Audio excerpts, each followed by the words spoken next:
presented by KANW.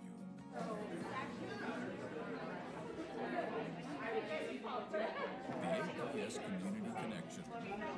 As a parent or caregiver, set aside a specific time of the day for reading with your child.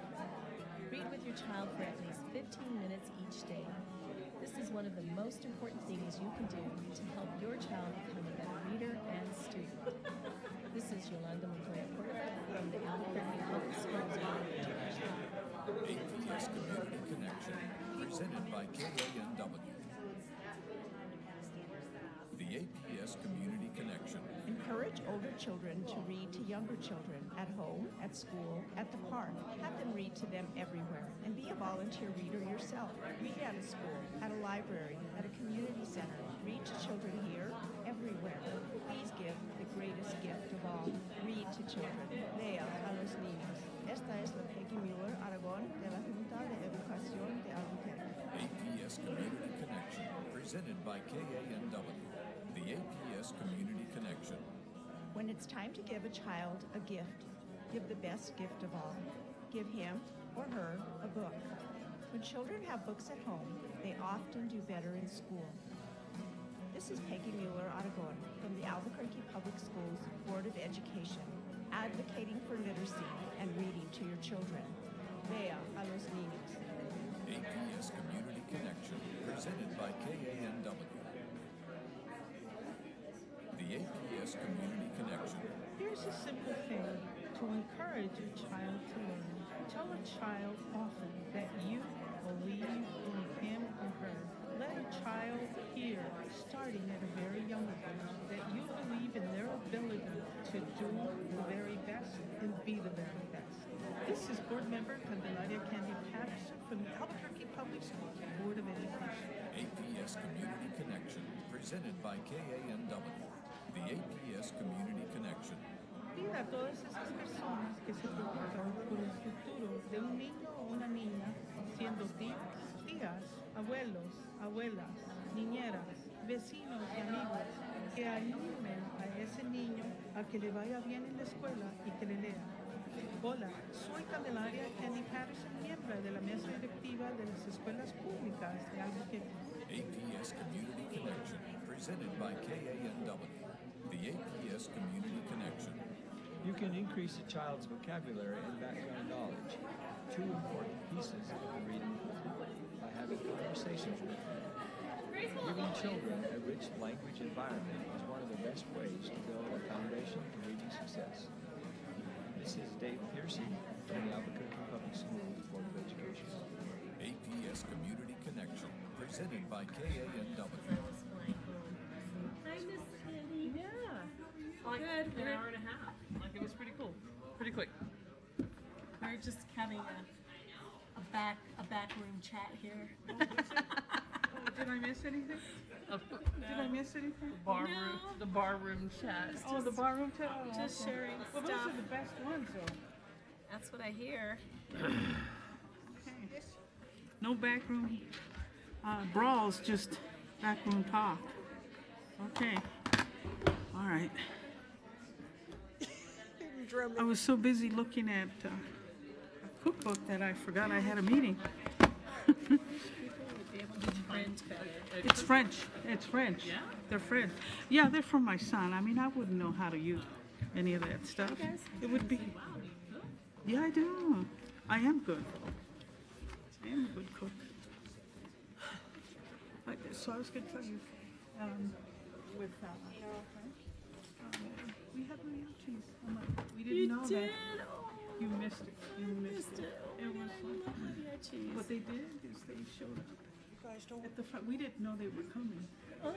We didn't know they were coming. Somebody, one of our friends from the group, invited paid for it. And then you see this. There wasn't that much. I'd like to call to order the Board of Education meeting for Wednesday, October 17th.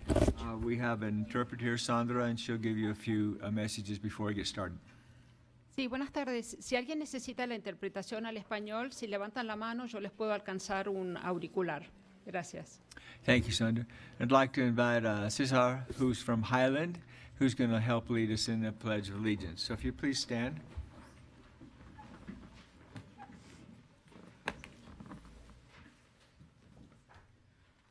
I pledge allegiance to the flag of the United States of America and to the republic for which it stands, one nation, under God, indivisible, with liberty and justice for all. Juro fidelidad a la bandera de los Estados Unidos de América y a la república que representa una nación bajo Dios, indivisible, con libertad y justicia para todos.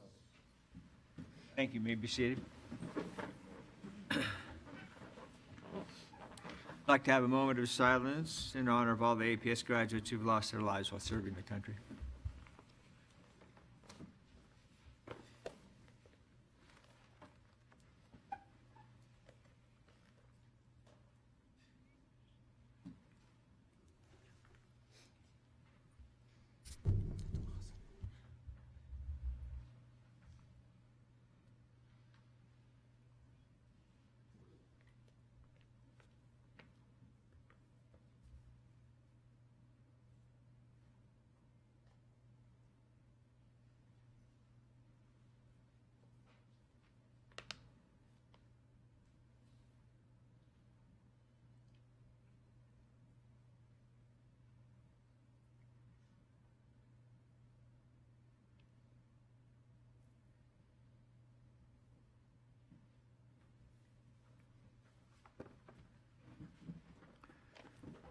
Thank you.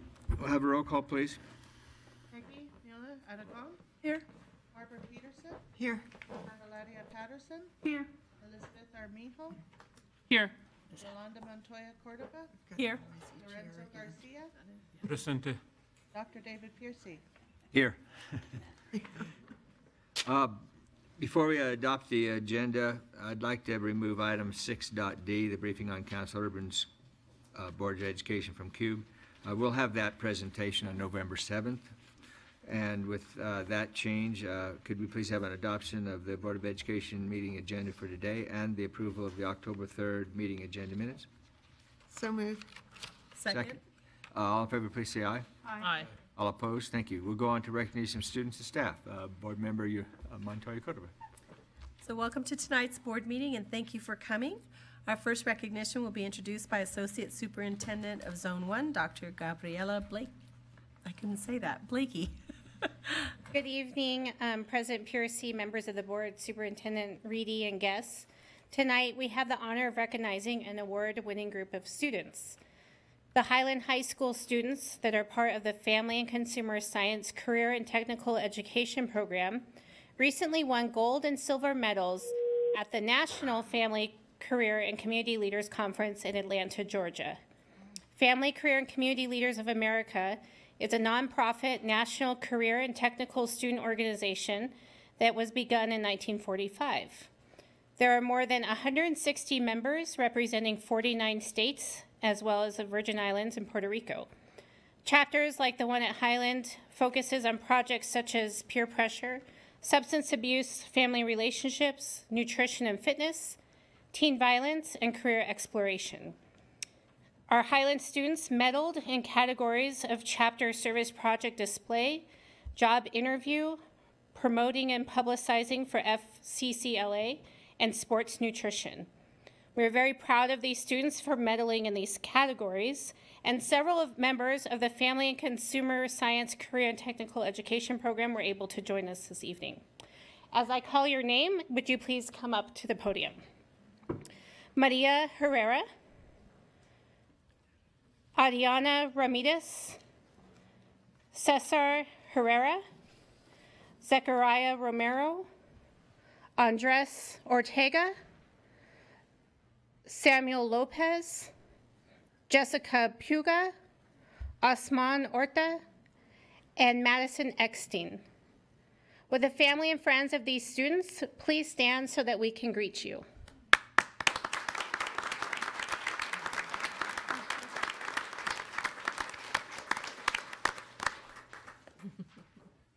And we thank you for all of your excellent work for my favorite high school in Albuquerque, but I'm not biased.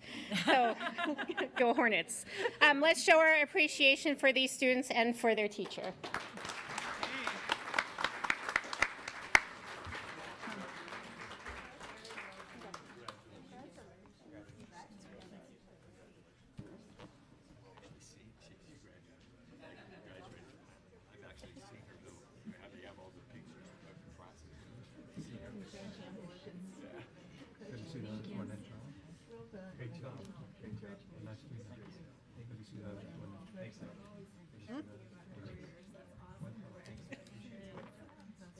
Congratulations.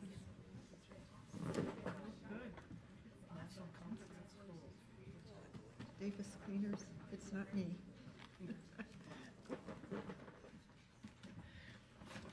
I purchase clothing very carefully, so I never have to go there.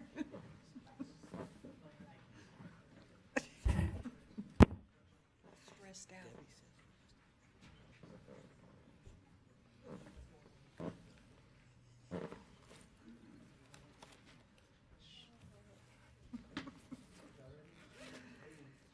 Very disruptive. Congratulations. That's awesome. So our next recognition will be introduced by Associate Superintendent of Zone 3, Yvonne Garcia. Well, good evening, Dr. Piercy, members of the board, Superintendent Reedy, and everybody else who's here. We all know that classrooms have an impact on our students and most certainly can have an impact on our community. So it's a great honor to recognize this event and this activity that has taken place in one of Valley High School's classrooms. Valley High School shop class students worked together this semester to build wooden urns for military veterans. I keep wanting to tell them it was pottery, but it was wooden urns. These sacred boxes were crafted of poplar and sanded to a satiny finish. The urns were distributed through Bernalillo County's Forgotten Heroes Burial Program in conjunction with the New Mexico Department of Veteran Services and Daniels Family Funeral Services. Since 2012, Bernalillo County has respectfully laid to rest those who have died within the county's boundaries, who have no one else to honor them or pay for a funeral. The Unclaimed Indigent Cremation Program, administered by the Bernalillo County General Services Division, is the first program of its kind in New Mexico and likely in the nation. The urns created by the Valley High School students provided beautiful final resting places for several veterans in Bernalillo County who were afforded a special send-off with military honors and burial at the Santa Fe National Cemetery on October 4th. You may have seen that in the newspaper. The shop class teacher and a few of the students are able to join us this evening representing the rest of their students as well. As I call your name, would you please come to the podium? Eugenio Perez, the shop class teacher who is responsible for initiating this project. Come on up here. Perfect timing too, I might add. Juan Pacheco, Jose Contreras, Gerald Betancourt Guerrero are three of the students, there are 90 total, representing the classes. Would the family and friends of these students and staff please stand so that we can greet you?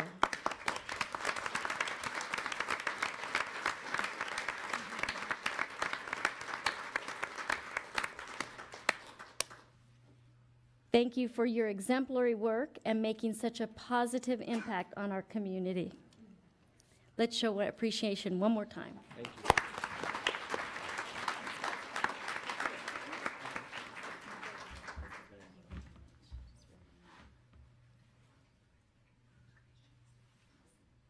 Very cool. Thank you so much. Very well done. Thank you for all.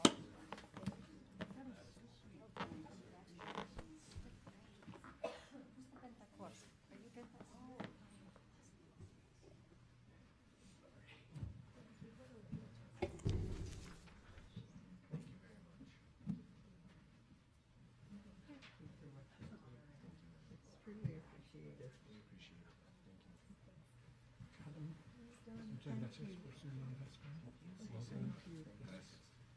Buen hecho. Muchas gracias por lo que hiciste.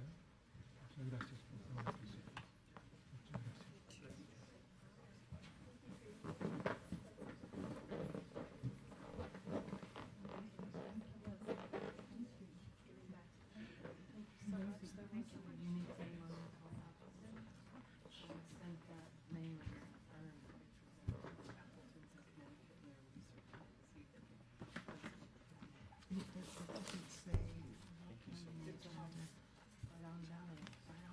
What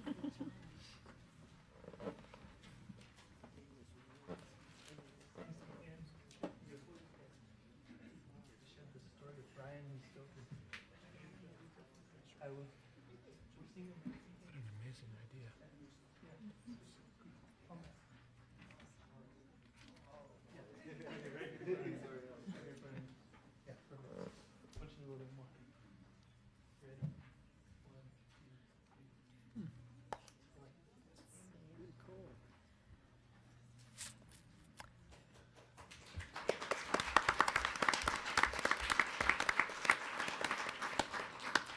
Our next recognition will be introduced by Dr. Gabriela Blakey. This time I got it right.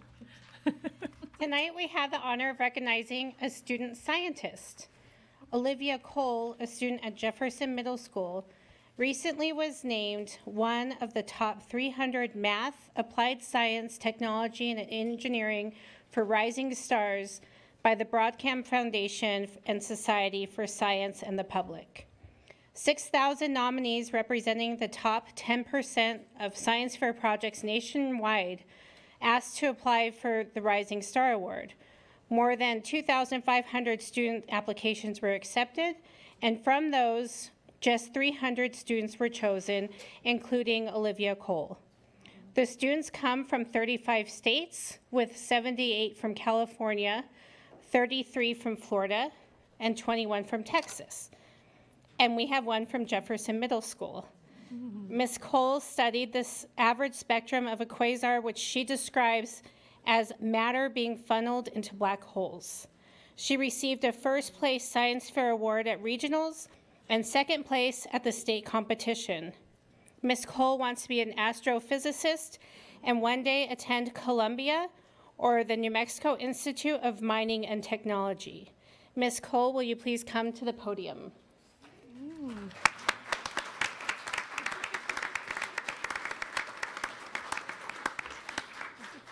Would the family and friends of Ms. Cole and her principal, Ms. Olmsted, please stand so that we can greet you?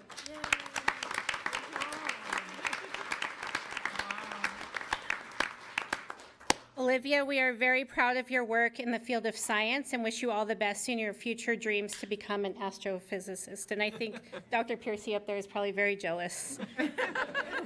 Let's show our appreciation for Ms. Cole.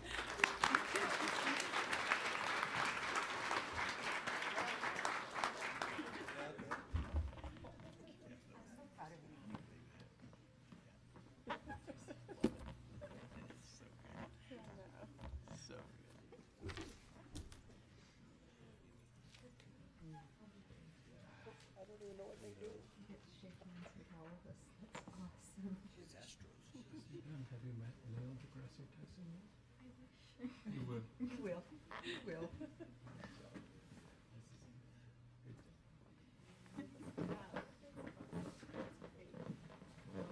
Cheers. I know.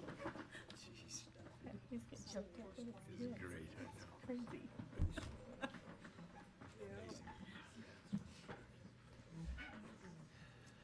I'll bet her teacher sees a gun influence across the street from me.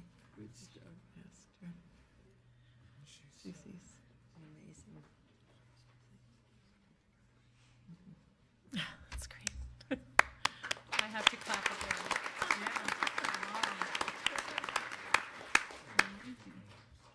Our next recognition will be introduced by Troy Hughes, Associate Superintendent for Zone 4. Good evening, President Piercy, members of the board, Superintendent Reedy, and guests. Tonight we have the honor of recognizing an exceptional teacher. Miss Turtle Haste, a teacher at Desert Ridge Middle School, was named one of 10 2018 National STEM Scholars. This prestigious National STEM Scholar Program is a unique professional development program that provides advanced training for the middle school teachers and aspiring scientists nationwide. Ms. Hayes was selected from approximately 200 applicants to participate in this week of advanced science training and network. A scientific requirement of this scholarship is the responsibility for sharing lessons learned with colleagues and scholars in home schools and throughout the district and the state. By fulfilling this requirement, the impact of scholarship is magnified over multiple classrooms as teachers learn new strategies and new ways to engage students in math and science. Ms. Hayes, would you please come to the podium? We can clap for that.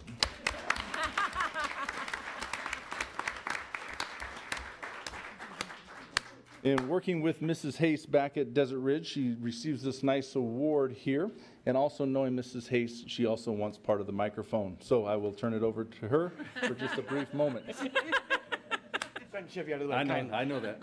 I see that you got the gifts my students made for you. Those are photos that I know that Superintendent Reedy has seen before. We just recently completed a mission with the space camera on the space station. So those are pictures they picked out for you all. And we get to take pictures again next week. So if you want to swing by, you can tell us what you want. So one of the things that I'm sorry? Where's Albuquerque here? We do have one of New Mexico. That is northern Australia. Oh, darn. So you're looking at the Barrier Reef. Turn it around the other way. There you go. Yeah, they're really kind of cool. So if if you want one digitally, just drop me an email. Yeah, they are. They're all different. Okay, these are all Eastern New Mexico.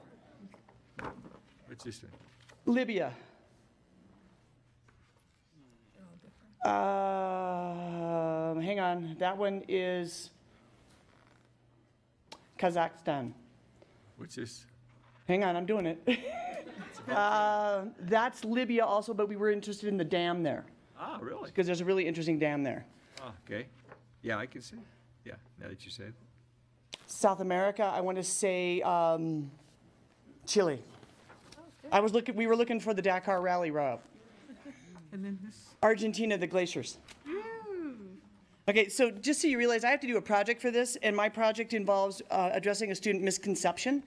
And the student misconception is that we move closer to the sun and we move farther from the sun. That's why we have the seasons. Well, that's not right. So we are, for about 2-week periods around the equinoxes and solstice, we're measuring the shadow of the sun to see if that's true. And I need to let you know that I have to take that with me, and I get to go to the National Science Teachers Meeting in April and share what we've done in our project and our lessons that came out of it and all the cool things we get to do to prove it with other teachers from around the country.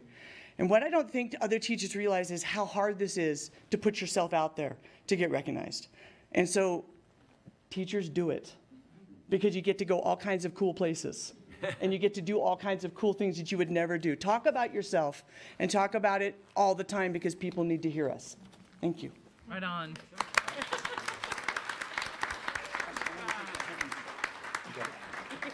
So would the family and friends of Miss Hayes please stand so we can recognize you? Yeah, there we go. Miss Hayes, congratulations, and I award you your plaque. Thank you. Very much. And thank you for your continued excellence in science and teaching and scholarship. Let's show our appreciation for Mrs. Hayes. Thank you.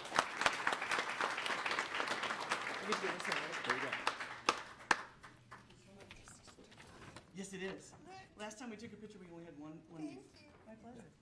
Thank you. Hi. Nice to see you again. Come play with us. I will. Thank you. Yeah. This is really cool. Thank you. Oh, my pleasure. Goodbye. Oh, thank you. Come play. Please come play with us. We'd love to have you. Yes, thank you so much. Oh, no. Thank you so much. Please come visit us. Yep, it's New Mexico, just like that. I can actually send you the link just to figure out where that is. Thank you. Thank you so much. Nice to see you again. Yeah. Yes. Thank you. Oh, I know. I can't believe I get paid to do this. Can you believe this? Thank you so much. Thank you so much. Oh, this is amazing. You want more? Just drop us a note. We'll send more. All right. Thank you. These are my favorite colors too, teal and orange. Really? I see teal. I don't see orange. Oh, I see Down the orange here. right here. I see Yeah. it. Oh, wow. How Beautiful. beautiful. I know. Frame it. Hey. In the office. Maybe I'll get it tattooed. Right here. Our next recognition will be introduced by Dr. Chris Muir, Executive Director of the Student, Family, and Community Supports Division. I almost said Computer Supports Division. I cannot support computers. I didn't think so. Not in my lane. President Piercy, members of the board, Superintendent Reedy, and guests.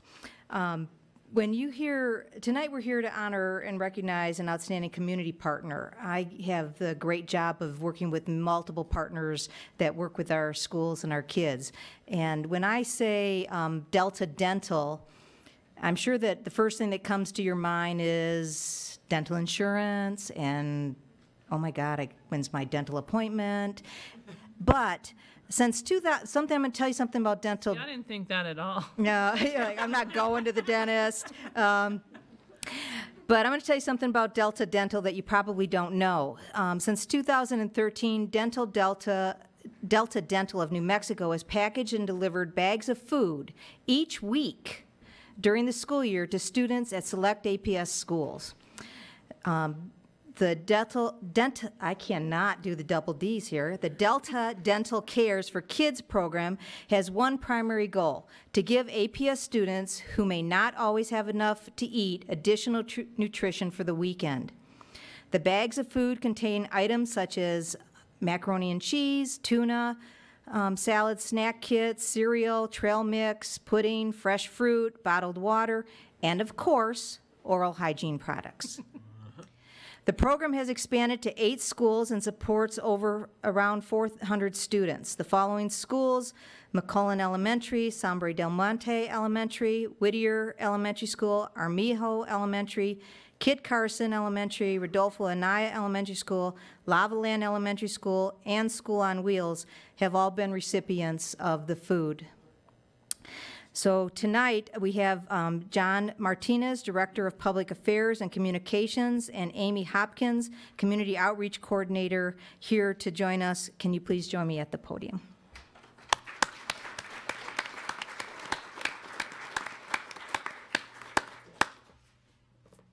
I think there are actually some friends here that would like to stand and be recognized.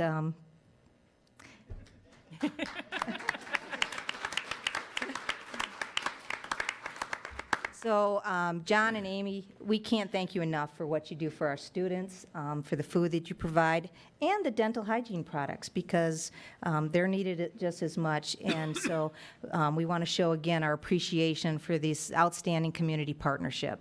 Thank you so much.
It's 180 days, so it must be 36.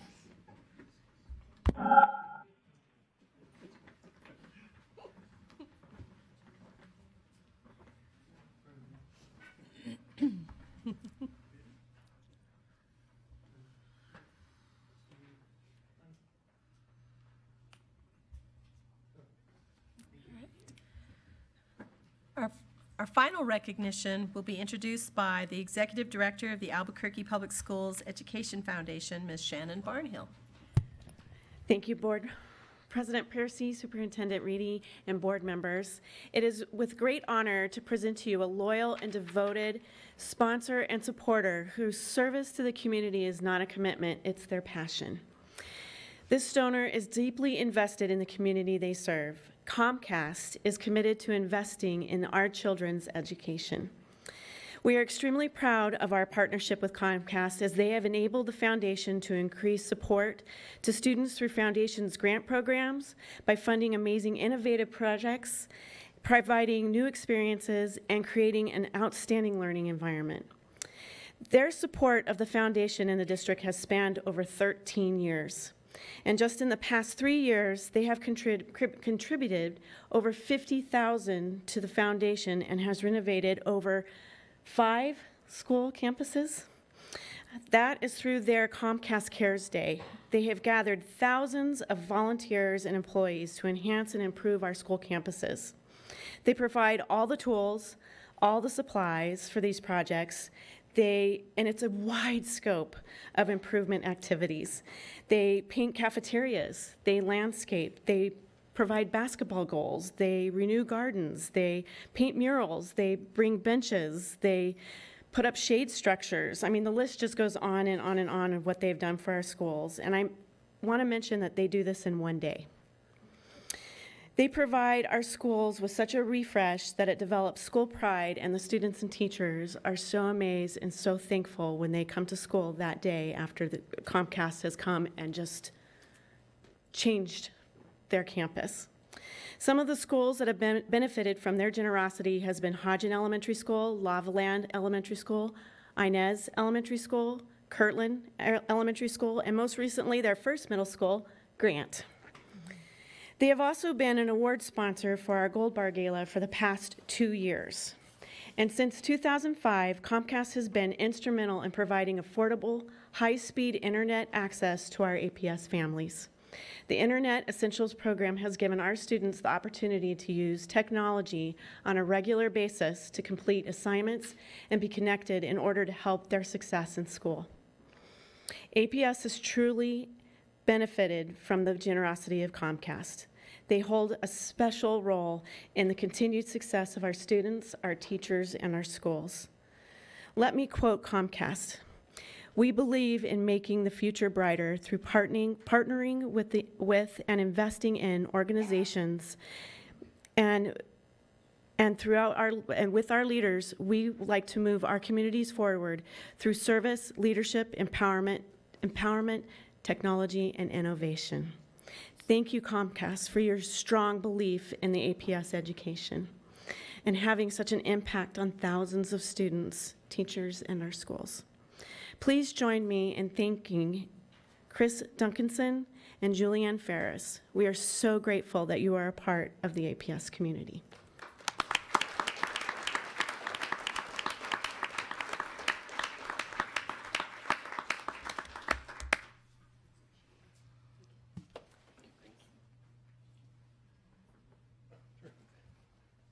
President Piercy and members of the board, I just want to say thank you. The partnership with APS and the foundation over the years is really unique. You know, we do Comcast Cares Day across the country, but there are very few cities where the community comes together like they do with APS and in Albuquerque. And it's really been, as a parent of an APS student, I'm really honored to be part of it. And I just want to take this moment and say thank you, and thank you for the partnership.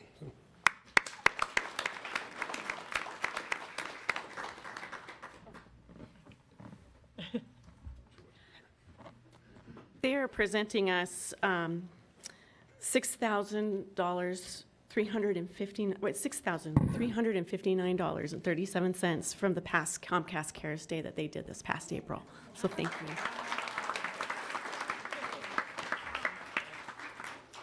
I wore my Comcast t-shirt in Washington and someone stopped me. Did they know? Yeah, they knew exactly. It was another Comcast person.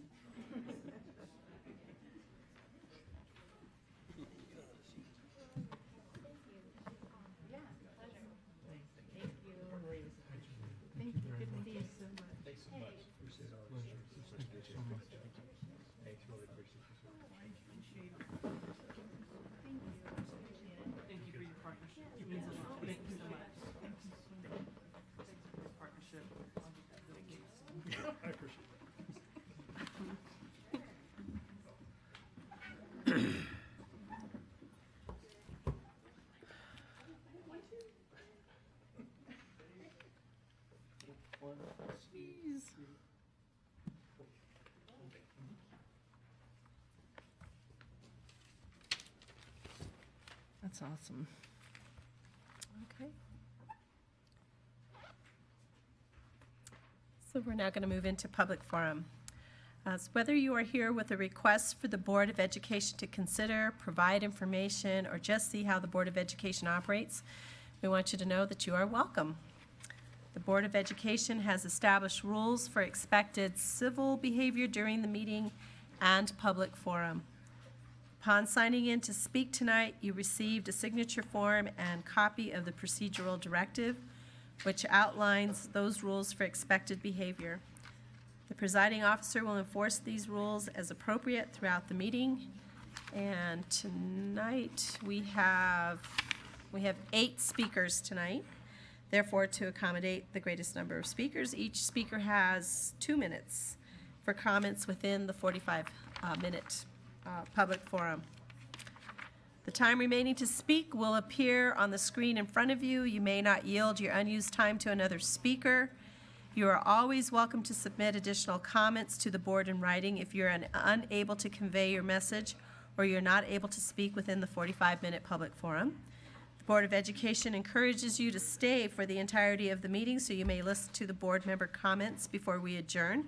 And it's only at this time may your concerns be addressed at the discretion of each board member. So the first speaker, I'm going to call up the first 3 speakers, and if you could just line up by the podium, then you could just speak after each other. I wish I could say this, is it Naaman Cisneros? Okay, I couldn't. Kim Lopez and Maya Lopez. So we'll go ahead and start with the first speaker. My name is Naaman Cisneros. I'm a community member, a mother of 3 small children, and a volunteer of SIA Family Focus Center.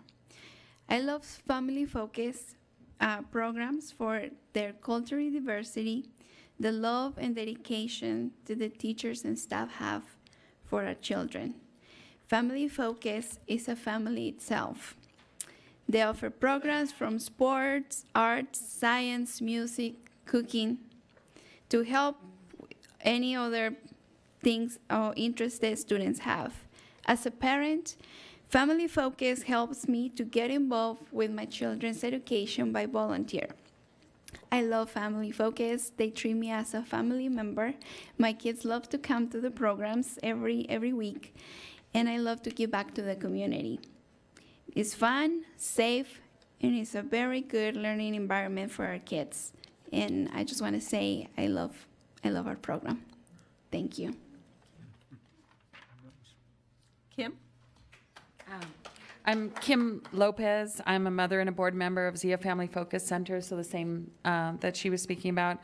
The Family Focus Center serves not just Zia Elementary, but other schools in Bernalillo County. My children transferred to another school, and they remained at Zia Family Focus for their after-school program, where they received physical activity as well as enrichment programs in a variety of different fields, including karate, sports, art, music, dance, gardening, cooking. And these classes, they were able to choose their own classes, and it enabled us to help to understand what their interests might be rather than investing in a karate program or something. If first we got to test out what they were interested in. Zia Family Focus, it's not babysitting or entertaining the children, but it's an enrichment program. My kids are in elementary and middle school, but as they enter adolescence and high school, it's important for them to have activities, extracurricular activities, to maintain healthy minds and bodies and avoid risky behaviors. Zia Family Focus originally had funding of $30,000 from Bernalillo County. Then it was reduced to $20,000 annually. They were able to give more than 50 scholarships with this money, but for 5 years they've had no funding. Now they're able to give less than 20 scholarships just based on, they're just barely scraping by. It's a very important program. It deserves to have funding. Children don't have always art and music and dance and different sports in elementary schools, and this gives them an opportunity to have that. And we have some things that are called Lights on after school, and has names of different students, not from Zia Family Focus, but from other programs. Yeah.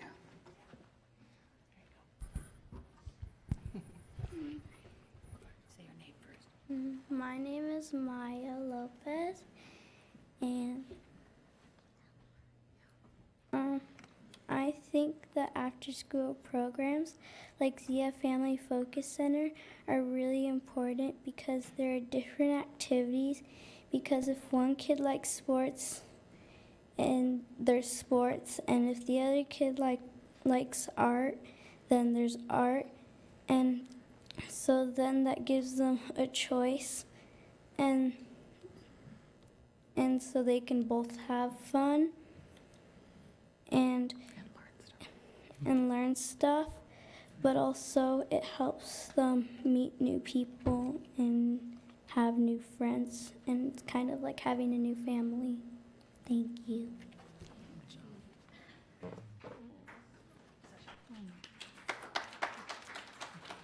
Our next three speakers are Katia Lopez, Carmen Meyer, and Julia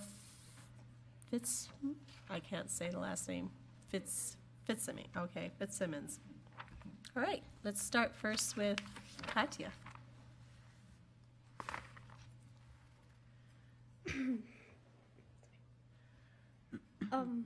Hello, my name is Katia, and reasons why I think that after-school programs and family focus is important is because it's kind of like a second family, and your first family is very important, of course, but yeah, I can't forget about that. But it also gives you a chance to learn how to be social. It gives, and you have fun at the same time, and you do what you like to do. You have fun doing what you think you might have a passion for, and it doesn't have to just be one thing. It can be a lot of things, and then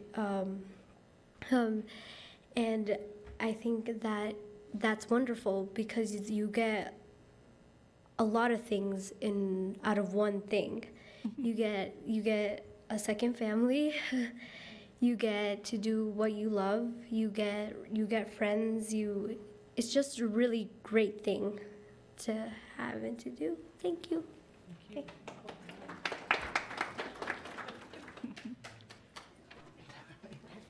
I need it. Good evening, President Piercy, Superintendent Reedy, and school board members. My name is Carmen Meyer, and I'm a proud parent of a student at Bandelier Elementary. I'm actively involved in the PTA, passionate about public education, and extremely concerned about the survival of public schools. Over the past 6 years at Bandelier, I have watched the enrollment drop from 600 students plus a mile-long wait list down to an all-time low of 519 students. Of the students who left from last year to now, 40% transferred to a charter school for promises that may or may not be kept. Charter schools were originally designed to meet the needs of students who had very little hope of making it through the education system without those additional and specialized supports. Now charter schools are popping up left and right and are often masquerading as public schools, but are really just private schools using public money. They are not being held to the same standards, regulations, and requirements as traditional public schools. Also, many charter schools have an expectation of monetary support from families that will ultimately weed out low-income families. For example, one school has an expectation of a $500 donation per family per year. Considering that roughly 60% of APS students receive free or reduced lunches, their families would most likely not meet those types of financial expectations. This doesn't really feel like a truly open and public educational setting. Frankly, it feels like a discriminatory system to cherry-pick financially stable families. Charter schools have become a gateway to privatization of our entire educational system. My request is that the following occur. Place a moratorium on opening any more charter schools. do not renew the ones that are currently not performing, and level the playing field and hold charter schools to the same level of scrutiny as traditional public schools. Without that, our hands are tied, and the ability to compete with charter schools to keep our enrollment full is completely undermined. Thank you very much for your time.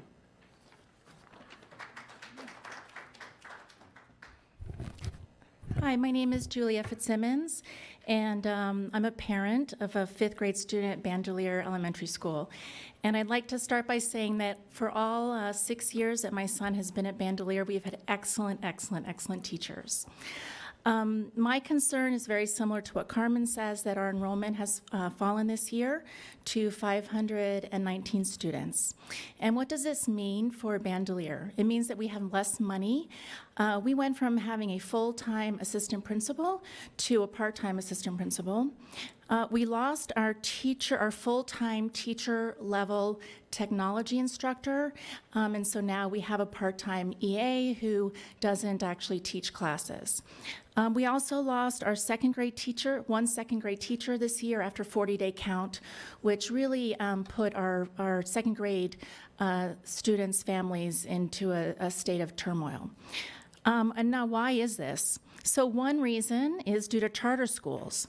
The number of schools in our district continues to increase, while the number of students in our district decreases. On my block, we have 4 houses with students in school-age students. Only 2 of us send our students to neighborhood schools, to our neighborhood school, which is Bandelier. Another issue with charter schools is they pay teachers more. My son's kindergarten teacher left Bandelier to teach at a charter school because they pay more. So I agree with Carmen. We need to have a moratorium on charter schools, and we should not renew the charter schools that are not performing. Thank you. Our last speaker tonight is Sharmila Goradia.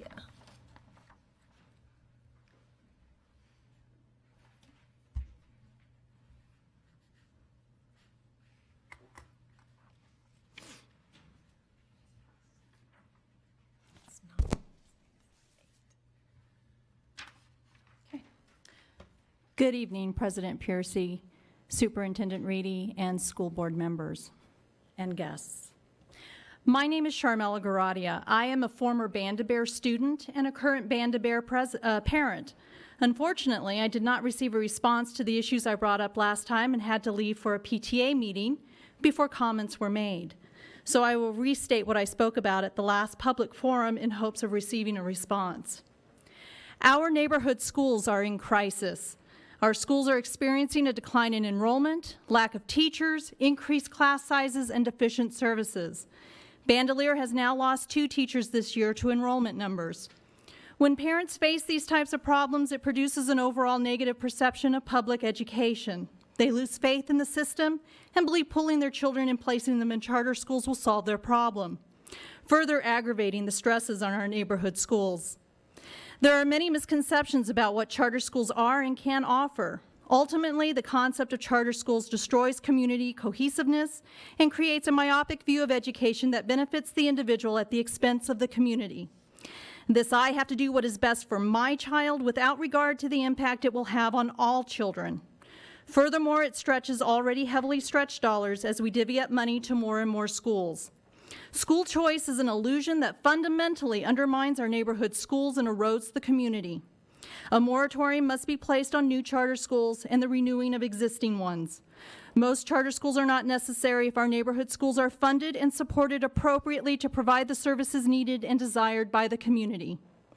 Second, there is a lack of parent voice in our district and schools, which also contributes to this growing negative perception of our neighborhood schools. The venues for discourse provided by APS are inadequate. First, board meetings should at the very least provide substantive follow-up with those who do speak. Second, there needs to be a well-designed forum that brings together community members, district heads, and school staff on equal footing to discuss, make decisions, and implement policies, procedures, and programs relevant for the school community. APS is making educational policies and procedures without input from a very core and invested group, parents. Thank you.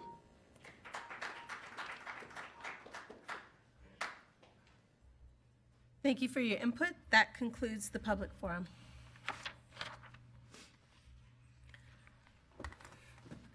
Thank you. We'll go on to the superintendent's report. Thank you, President Piercy, board members, community members, and staff. I had a chance to visit classrooms for the AVID showcase today at Truman Middle School. It was a true celebration and very impressive as staff and students shared AVID strategies. Their enthusiasm was contagious and wonderful things are happening at Truman Middle School. Very, very proud of where they're headed. And speaking of contagious enthusiasm, a visit with students at E-Academy Westside campus was also a delightful experience. Students were so full of pride as they showed us around the facility. It was obvious that they love their school and are working to make this school their own. Hands-on projects rule the day at the Westside Academy. They are working on architectural projects and also focusing on landscaping. And I asked them why they decided to do that, and they said it's because this is our neighborhood and we want to make sure that they know that we are proud of our school and that we are good neighbors. And it just really made my morning. Several students from Valley High School, Mission Avenue, and Chaparral Elementary Schools have been given the opportunity to speak directly to Dr. Serena Agnon, Chancellor, aboard the space station tomorrow morning. The students will have about 10 minutes to ask questions prepared by the 3 participating schools before they lose the signal. The event is being coordinated by the Valley Air Force JROTC STEM program sponsored by Staff Sergeant Chuck Newman and the K-12 STEM initiative under the guidance of Chaparral Assistant Principal Alma Ripley with assistance from the High Desert Amateur Radio Club of Albuquerque. If you've never met with the radio club, this is like going back decades. It's fantastic. Valley, the lead school for this project, was one of nearly 1,000 schools worldwide that applied for this opportunity. And after an extensive selection process, only a dozen schools were selected to participate, and we were one of them. Valley was selected because of its continuing support of many collaborative STEM activities in the city. And could it be that Dr. Piercy might be a tad envious? And that would be the second time tonight. I don't know, it's not a good night for you, Dr. Piercy. He is certainly as excited as the students because he mentioned that it would be interesting to get the astronauts' perspective on the recent shuttle accident. He'd like to ask that question himself, but wouldn't mind if someone else picked it up for him. And we'll have to see what the students decide to ask tomorrow. A school training for engagement planning, which is also called STEP, was an event that was held on Tuesday. And we have an opportunity, we had approximately 75 schools with comprehensive plans for family engagement. STEP is an all-day workshop for school-based family engagement teams. 9 district staff members provide training on the foundations of family engagement and then guide school-based teams in creating a family engagement action plan. And thank you to the board members who were able to attend that training. APS will host its annual school showcase, formerly known as our School Choice Fair, from 4:30 to 7 p.m. on Thursday, October the 25th at the Albuquerque Convention Center. The showcase will feature neighborhood, magnet, and charter schools that offer a wide variety of educational opportunities and settings. Information will be presented on the variety of courses, electives, activities, and athletics offered at comprehensive schools, as well as information about the specialized schools in the district that offer a unique approach to learning. It would be wonderful if you plan to attend the showcase. If you've been there before, you realize that it's really a very high energy celebration. You may have noticed the colored light bulbs at your schools.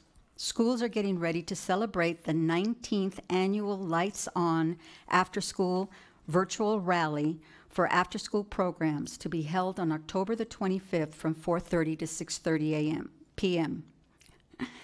You can log in while you're at the school showcase. We are excited to join the After School Alliance in efforts to draw attention to the many ways after-school programs support students by offering them opportunities to learn new things and discover new skills. Part of the virtual event will include light bulbs colored by APS students who are in after-school programs across our school district, both on campus and in the community. Login information will be sent to you via email in the coming days. And finally, I want to give a shout out to our 3-member APS web team. There's only 3 of them, and they have so many schools, but they work miracles. In the span of 6 months, the web team migrated 143 school websites into School Loop Standard 2. As a part of this process, they worked with the individual stakeholders to audit and reorganize content, creating consistent navigation and information across the district, as well as meeting accessibility standards. During the same 6 months, the web team updated the Contact APS form and the Internet Help form in aps.edu. These forms will make it easier for students, parents, employees, and community members to direct questions to the most relevant people. In addition, they created online resources for web content accessibility, School Loop, and phone, the web page content management software. This is all Greek to me in some ways. The tutorials, but I know it's great. The tutorials include screenshots and step-by-step instructions on how to accomplish important tasks and will be continuously updated based on feedback and as new needs arise. I'm very proud of the ongoing work of this tiny team, and this kind of accessibility is essential to our work. And so thank you. Thank you, web team. That's 3 because there's 3 of you. That concludes the superintendent's report. Thank you, Superintendent Reedy. We'll go on to the spatial issues. We have an update on La Rosalana Leadership Academy. It's a discussion item. Presenters Deborah Elder, who's Executive Director of the Office of Innovation and School Choice, and Dr. Joseph Escobedo, the Senior Director of Office of Innovation and School Choice. Good evening, President Piercy, members of the board, and Superintendent Reedy. As a reminder, we just want to give a little bit of the history of what brought us to this point with La Rosalana. In December, their charter was approved for 2 years with conditions that needed to be met prior to execution of a contract. In April, on a site visit, our staff identified special education concerns and issued a notice of unsatisfactory performance. From May to June, the school developed a corrective action plan to address those issues. In June, their contract came to the board and was not approved. Subsequently, the school asked the New Mexico Secretary of Education to finalize the contract, and since then, both the school and the district have filed briefs. As we start every meeting in this discussion item, we're not here to talk about that, but just to contextualize it for you. So what we are here to talk about is a monthly update, as we have agreed upon, in line with our monitoring of the Special Education Corrective Action Plan. The school does receive monthly site visits to monitor that plan. We continue to bring you monthly updates and anticipate that by December, we will have enough information and adequate monitoring time to bring you a recommendation regarding the school moving forward. At this point, the school continues to not make adequate progress in implementation of their corrective action plan. I'll turn it over to Dr. Escobedo for more details. Mr. President, members of the board, Superintendent Reedy, first of all, reviewing the briefing document that you have, as you know, the school does have a new director, and Dr. Pedro Vallejo is with us tonight. The school has had a significant number of new board members that are listed on page 1 of your briefing document, and so They are in compliance there. They are not in compliance with their audit committee, so they are missing a finance person on their audit committee, but I believe Mr. Vallejo or Dr. Vallejo has a plan for that.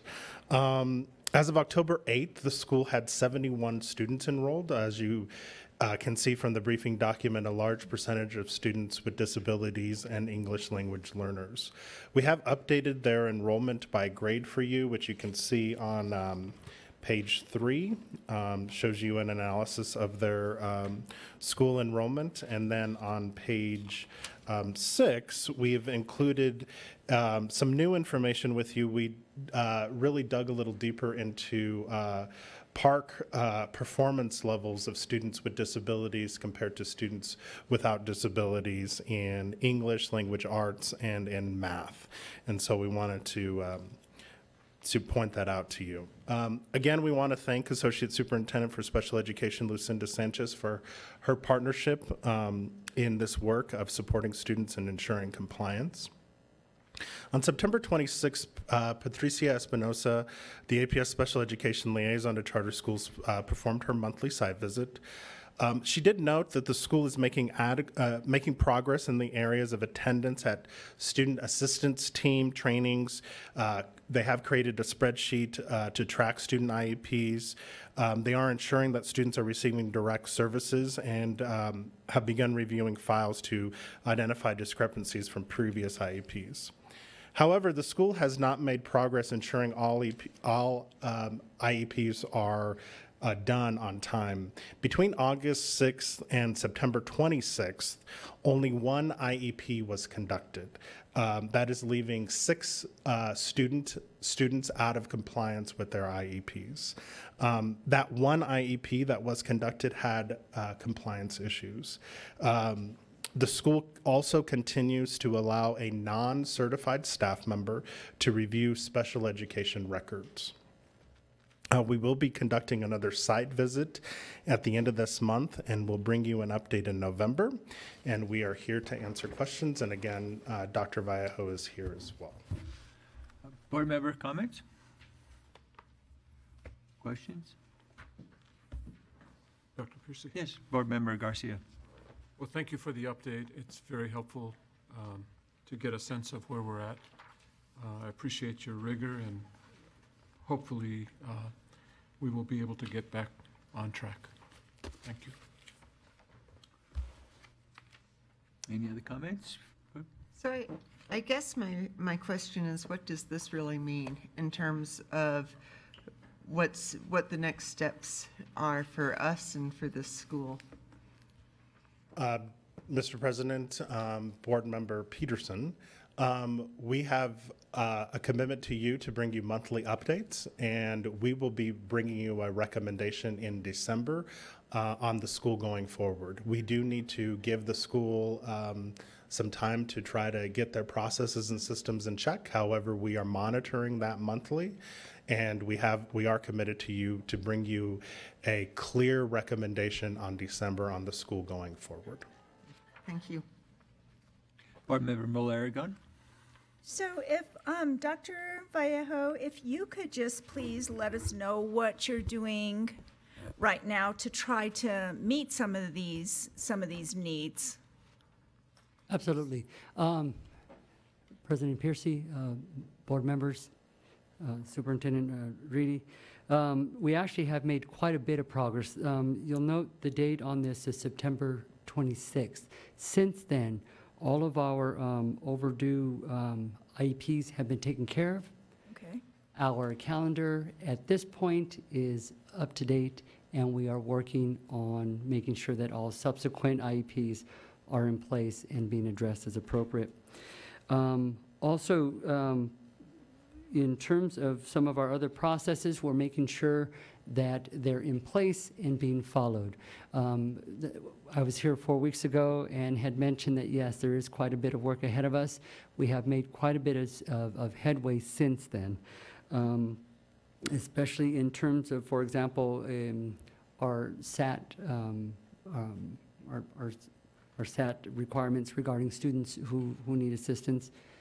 That's in place. In terms of the one, well, it says here, a non-certified staff member has been reviewing the records. She actually is our registrar and is receiving the material. In fact, once she gets it all, she makes sure that it's all there and then hands it over to our special education coordinator. But making sure that that process is clear and followed is where we're at this point. And at this juncture, as of today, we can proudly say that yes, she is getting the materials, but she's handing it over for review to our coordinator. So there is quite a few. She's not necessarily looking over the IEP, she's just gathering them. Well, she's looking over them just to make sure that all those components are there and as necessary. Should she be able to do that? That's to look it over, yes, because she's the registrar and needs to make sure that she's receiving all the academic and educational documentation regarding students as they come to us. So yes, she does need to look at them, but in terms of reviewing for accuracy, making sure that the IEPs are appropriate, do we need to do a read update on IEPs, et cetera, that actually is our special education coordinator who's doing that. Okay, so she's doing her job, so I just want to make sure and that we're clear that she is doing the job she's supposed to be doing. Absolutely, and as well as my coordinator, but again, making sure that those processes are clear, not just in-house, but external eyes as well. We're making sure that we're working towards that, so that way we can get a clean bill of health to you all come December. So do you feel confident that you will have all the processes, everything that you need to do in the corrective action plan all taken care of within I am confident that if we don't have it, vast majority of it in place and ready to go for you, you know, I would be disappointed. But right now, I'm pretty confident that we're going to be vast majority clear. The reason why I say vast majority is because, as you all know, across the state, there's still issues with hiring special education teachers. And so that does put a burden on our existing staff members and teachers. But we're working to remedy that as best we can as well. Okay, thank you, Doctor. Mm-hmm. Other comments? Board Member Montoya Cordova. What can you tell me about the budget in terms of the expenditures or the movement to hire special ed? Has that been completed? Has that been determined? Actually, I just spoke with the last week or so, I have been in touch with our business manager, Joseph Lucero, who works with the VHIL Group. And at this point, it does take some time for that movement, but as of this morning, the intent is to get those bars put in place and adjusted, so that way that is not hanging out there for us to address, especially since, you know, if we're going to be hiring folks, that the money needs to be earmarked in the appropriate account. And so we are working on making sure that that money is being moved to that account. It does obviously take some board action as well to make sure that those bars are approved, et cetera, and we'll be taking care of that at our next board meeting. So is there adequate budget to be able to do that? Yes. So in terms of like advertising for this position and trying to recruit, is there active recruitment? Correct. So at this point, not only have we put in for the Coalition of Charter Schools through APS's website as well in terms of the job section, we are also on Craigslist, and I have personally emailed all of the universities and colleges that have special education teacher programs to let them know that we're looking for them. So we're talking New Mexico Highlands, UNM, CNM, Santa Fe Community College, to let them know that we're looking, who do you have that's coming up the pike that we might be able to work with. So in the meantime, how is that being handled? In the meantime, we are actually working on getting a long-term substitute, and we to fill that position in the meantime. And actually that person does have a special education license, So we are working to bring her on board as soon as we can to help make sure that our students are getting those services as needed to help reduce the amount of pressure on our coordinator/teacher. So just help me to understand. So you've had, because school's been in session. Absolutely, and we've been So looking. you haven't had a long-term sub in place yet. We have been looking for a long-term sub, and only literally 3 days ago is when we finally got our first hit on someone who would be interested on that because of all the recruitment efforts that we've got. And I immediately called her and been working with her and did the interview process. So we're just waiting on background checks. So up to this point, then, students really haven't had any special education services? Actually, our students we have a coordinator/teacher. We also have another science teacher who is also licensed as a special education teacher who's been working with our students. We also have EAs, special education EAs. It's been quite the dance, but we're getting through it, making sure that students are getting the services that they're due. Because the majority of your population is special ed, correct? No, that's not true. Actually, we have as of A high percentage. That's correct. Yes, we've 29 or 30 of our students are considered special education, correct? 40%. So 40%? Right. All right, thank you. Yes. Okay, Dr. Pearson. Board Member Patterson. Do you feel comfortable that you have identified all your special ed students, given that you don't really have the staff, the certified staff, to determine that? Do you feel comfortable that you've identified all those students? Actually, I am very comfortable with that because my staff are there before school starts and are there well after, working very hard, doing due diligence and justice to all the different IEPs that we have in place. Are we at 100% of addressing the cap? No. Are we well on our way? Absolutely. Not to mention the fact that I have also have regular meetings with our special education coordinator to make sure that we are making progress, again, to the point where at this point, all of our students who have IEPs that have been in September and October since I've been there for the past 4 weeks, we're caught up. We are caught up. Matter of fact, we even had enough time to make sure that a couple of students who were initially identified as being out of compliance because we didn't get it in time, that we were able to go through, look at their existing information from students from different schools, including APS, middle schools, to make sure that the dates were correct, and if they were incorrect in the initial information that I got, that we corrected that information and corrected our calendars to help better meet the needs of our students. So at this point, everyone who has been due an IEP has had an IEP. But those who are currently, thank you. Those who are currently in attendance, you have at least 71 students. Correct. And you continue to, it looks like from the last contact with APS, I think you had 24 special ed students, or were those pending IEPs? Were those pending IEPs, or were those students that you just had to take a look at and do their IEPs? It was a combination of the two. Combination two, because we had some students who came to us already out of compliance, and so we had to make sure that we were addressing their needs as well. So it was not just our existing students, but also incoming students who have IEPs, and some of them were out of compliance. But having to address all the different needs is what we've been charged with, and that's what we have been doing. Matter of fact, as noted by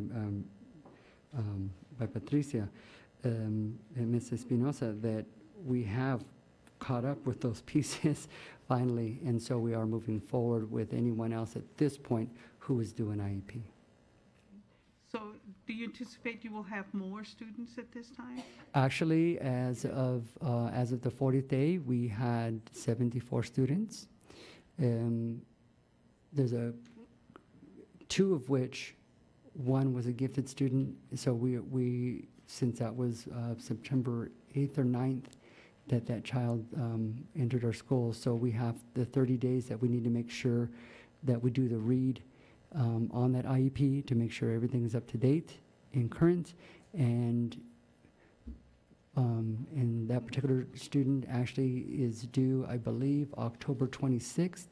We also have another student who came to us October 9th who was out of compliance because their IEP was actually due October 4.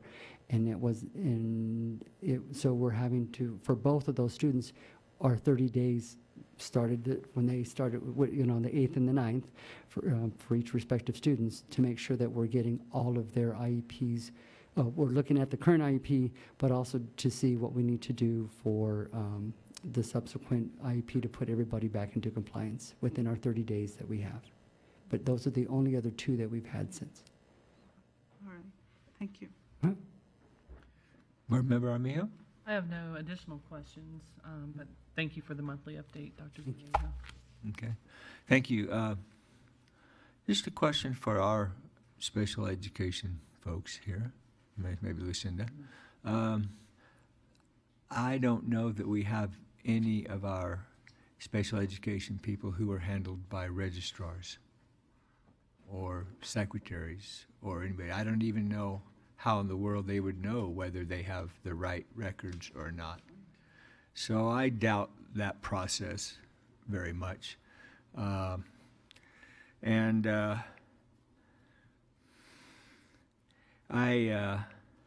appreciate the work being done. I appreciate the effort to correct these concerns.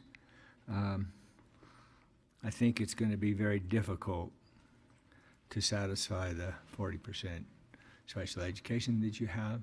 Mm-hmm. And I'm also interested to know how, because originally some of these issues were around budget too, in terms of getting those things straight. And Board Member Montoya Cordova mentioned, and I think again, the assurance that you really have budget to in fact actually bring on the kinds of people that you need to bring on, I think is a concern. So I look forward to hearing more in the near future and from our own staff as to what those kind of recommendations might be. So keep working and we'll see how that works out, okay? Certainly, thank you. We'll go on to item number B, which is our Albuquerque Teachers Federation presentation about a systemic approach. I always love the word systemic. I use that a lot. To attract and retain high-quality educators in New Mexico through a continuum of professional support. I believe Dr. Bernstein is our president of ATF, is going to give us some thoughts on that. Thank you. Thank you, Dr. Piercy, members of the board, Superintendent Reedy. I am very honored to be here tonight. I was at, I think, the last board meeting when the topic of the teacher shortages, in fact, all educators and the shortages that we face in all categories was a topic of conversation. I've been working on the concept of a continuum of support since we got a grant back in, I think it was 2001 or 2, and we formed a partnership between the Albuquerque Public Schools, the Albuquerque Teachers Federation, and the College of Education. And through that work and our collaborative efforts, we read a piece of research that was called From Preparation to Practice, Designing a Continuum to Strengthen and Sustain Teaching. What we did with that work at that time was we co-created our Beginning Teacher Mentorship Program, something that has been around and evolved and really helped a lot of teachers through their first year and stay in teaching. So the ideas that I'm working with today are not new. They're not new to our district. They're not new in research, but it is a conversation whose time has come. Is that correct grammar? That the time has come for that conversation. And the reason is because we do our best work in crisis. Things are changing in the state. Everybody in the state is having problems. And everybody is looking at the change that's going to come with the upcoming election. And so with that, the LESC has been really studying a document created by NCSL, the National Council of State Legislatures, called No Time to Lose. And No Time to Lose has synthesized conversations that have been going on around the nation and around the world for a very long time about how to create the strongest public education systems. And in that work, they have synthesized a lot of the research that is global research and national research, and it really has to do with creating a system that attracts and retains competent, qualified, and caring teachers for every student. No Time to Lose, and that work has been presented at the LESC, and very prominent researchers, well respected in the field, like Linda Darling Hammond and Jeannie Oakes, have come to present their parts to the LESC. Countless others have been adding to the research on this. And so what I wanted to do since last year, when the legislature started, is start to lay out a vision for the future. And the first thing I did was I put it in our Teacher's Voice, which I send to all of you, this idea of a continuum of support. Then, as I was listening to the Legislative Education Study Committee, I started thinking, okay, it's time to really push on this idea as something perhaps we can all jointly support, because I think it is time. And I think the state is ready to move in this direction. And I think if all of us, the teachers' unions and the colleges of education and the boards of education from all the districts around the state can start having similar conversations about what could happen at the state level to attract and retain the teachers that we need, then it would benefit all of us. So I was lucky enough to start these conversations with some of the staff of the LESC and the LFC, and then go and present to the LFC. For that presentation, I created this graphic, which I know you have in your packets. If anybody here needs a hard copy of what I'm presenting to the board, my staff right there will give you a hard copy so that you know what I'm talking about. Thank you. This graphic that we created for this is really a graphic that looks like we're focusing only on a grow your own strategy.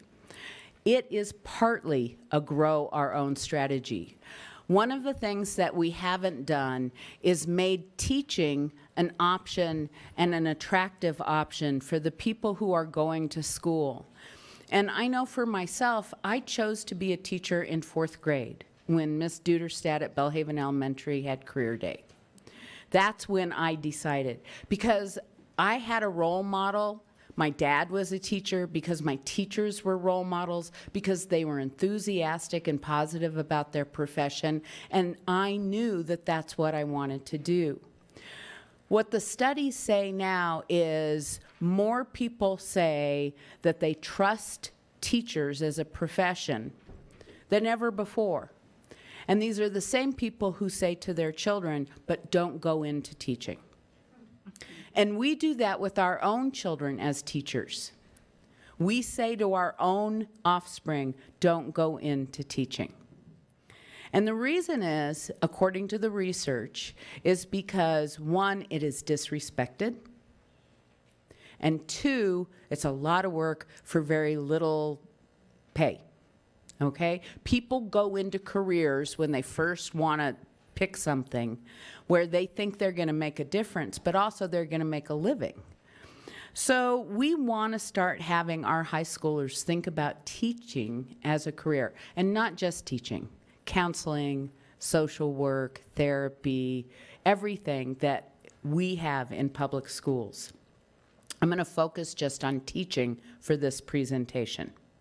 So this graphic is a loop, And it basically says we can start in high school and we can go and revitalize all the way and then keep that loop going. Because if we do, then we're going to be able to have these role models for these kids of enthusiastic and engaged professionals, and they're going to do what I did, and that is say, oh, that's what I want to do when I grow up. I want to be a teacher. So I'm going to go through each of the ideas in the continuum with you.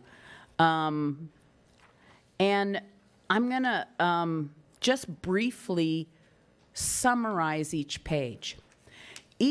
I tried to create a one-pager on each idea on the continuum. Mostly I created 2- and 3-pagers.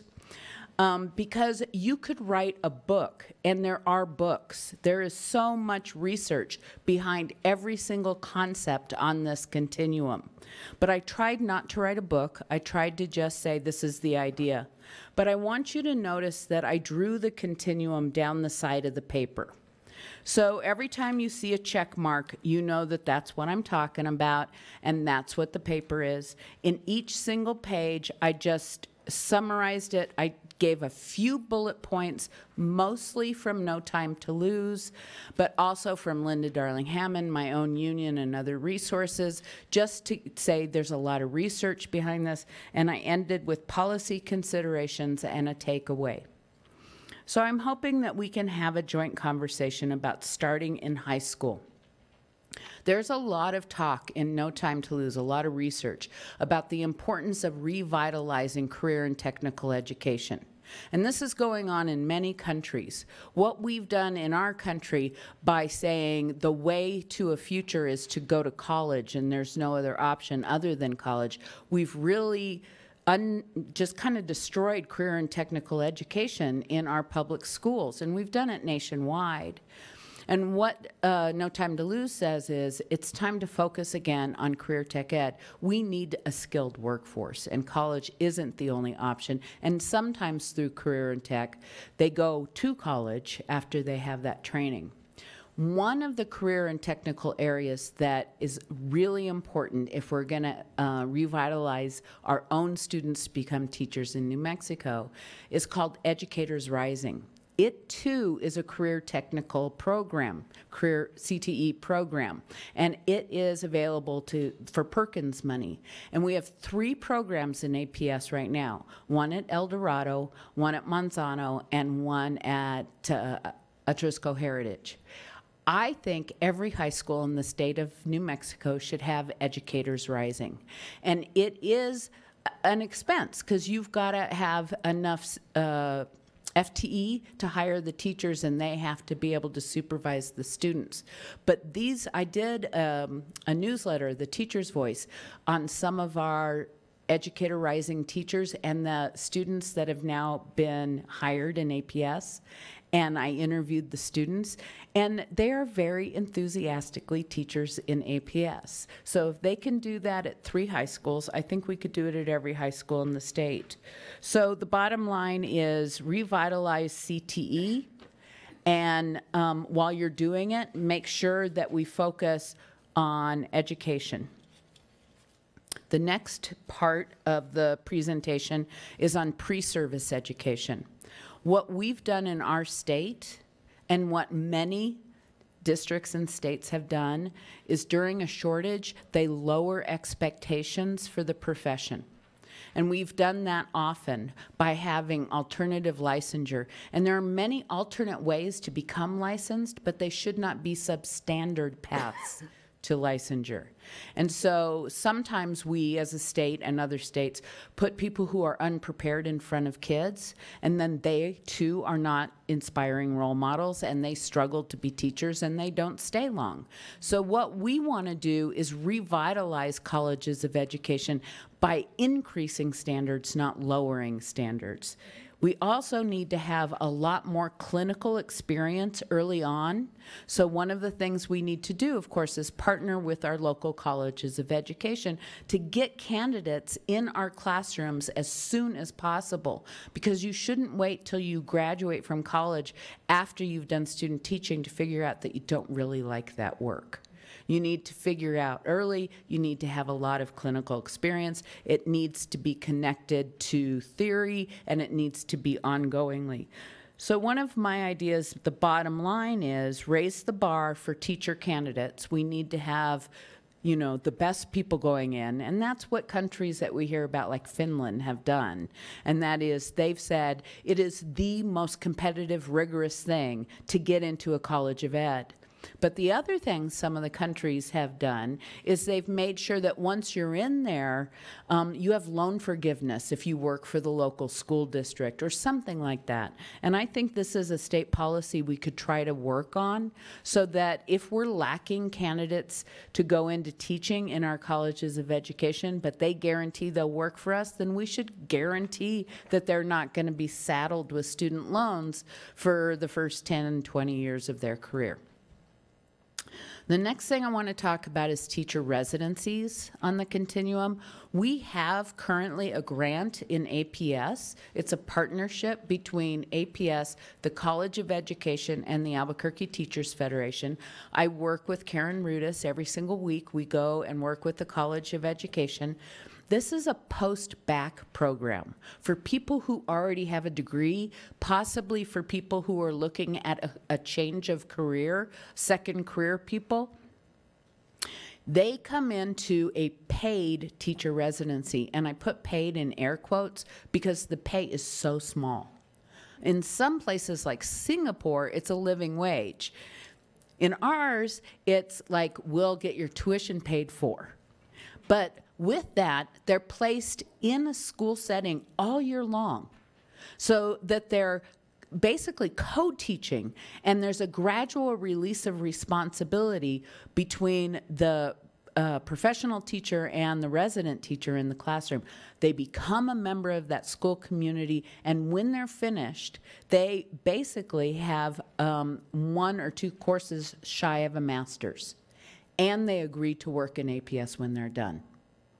So we were able to recruit with very little effort 25 people to start in our schools. Now this grant's ending. We have no more funding. But we need to keep these residency programs going. So what we need to do is advocate, because we're going to have money in the legislature this year. There's no reason why we can't fund the beginning of teacher residencies in every college of education, in every college around the state. So the evidence is clear in the research on teacher residencies that they become well-prepared, strong, eager teachers. So I think it should be a path, a high-quality path to licensure, and that we should provide it around the state. The next thing I talk about is mentoring. Our state has one of the best laws I've ever seen our state create is this beginning teacher mentoring law. It's wonderful. When I started in this work as the Teacher Federation president, it was one of my big goals to get it adequately funded. Statewide, we had $900,000, and we divvied up $900,000 among every beginning teacher in every of the 89 school districts. So, of course, it wasn't adequate. And we subsidized in APS with a lot of operational money. Then we lobbied and lobbied, and we got $1.5 million. Then I think we got it at one point up to $2 million, and then it was 2008, and boom, it was gone. So we've been struggling to get funding back ever since. There is funding in the state through the PED for a different kind of mentoring, but it doesn't fund the law called beginning teacher mentoring. I put it to us, compared to every mentoring program I have been able to research and experience in every district that I have ever seen, we have a premier program, one of the best programs. It is site-based. Every teacher knows who their mentor is. The mentor helps them through their first year, not just to survive, but to thrive. So my goal is that we switch the way it's funded. First of all, we get funding. We refund an existing law that is now an unfunded mandate. That is very important. Then the second thing is we do it per new teacher, because it makes little sense to me that you have $1 million and so then you give, what, everybody $10 to mentor a teacher because there's so many new teachers? Hopefully there's so many new teachers. We need at least $2,000 per beginning teacher. And we need to figure out a way with the state to get that funded so that your operational dollars are not depleted for a state mandate. You can use your SEG money for other needs. Induction, that's the next one. Induction is a longer period of time to get support to become a teacher. And a lot of our teachers really feel that they need more support than they get in just 1 year of mentoring. And I know Richa Cohn has worked in the summers with teachers who have voluntarily come forward and said, I really need a little extra help. And I think it'd be great if we could do that statewide so that teachers can voluntarily get more help in their 2nd through 5th years before they transition to their level 2 teaching license. And I think that's especially true in special ed. I think if we truly want to attract and retain our special ed teachers, giving them support for more than 1 year would really help. Next thing on the continuum, professional development. We all know that adult learning impacts student learning more than almost anything else. I don't think there is a silver bullet in terms of the way we can provide support for ongoing professional development.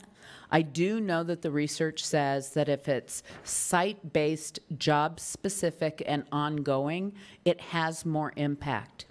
What we don't have in this country, especially in this state, is any devoted time for professional development.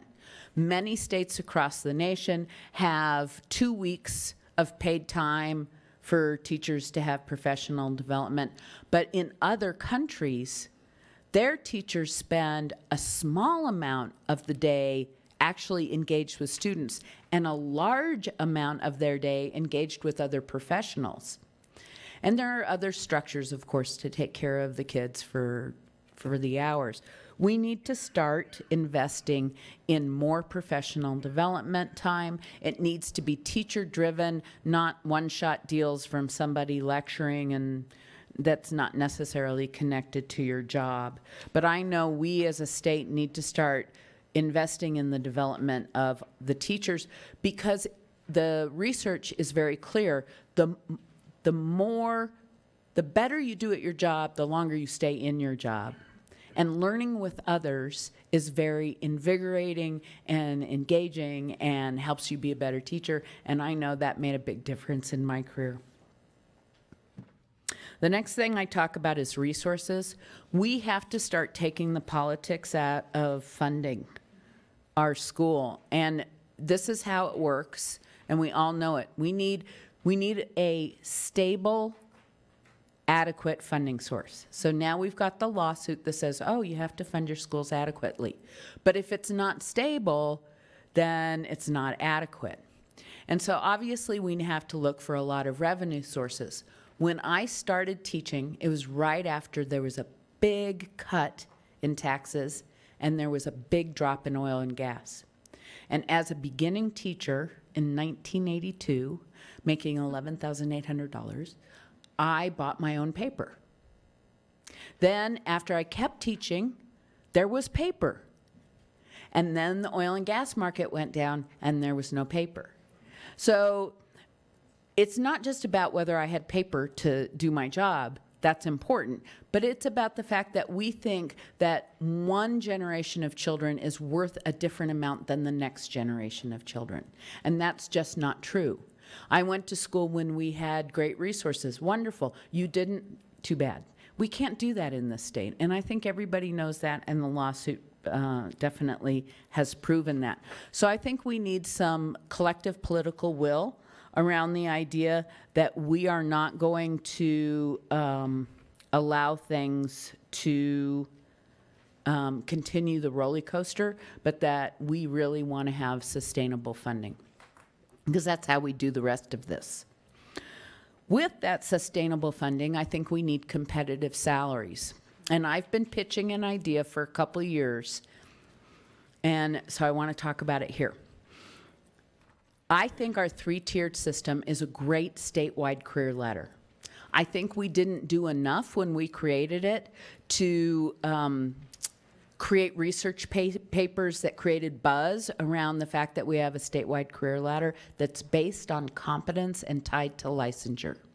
Now, Linda Darling Hammond, like the most famous educational researcher in the world, literally wrote about our system in her teacher evaluation book and highlighted it as a wonderful competency-based system.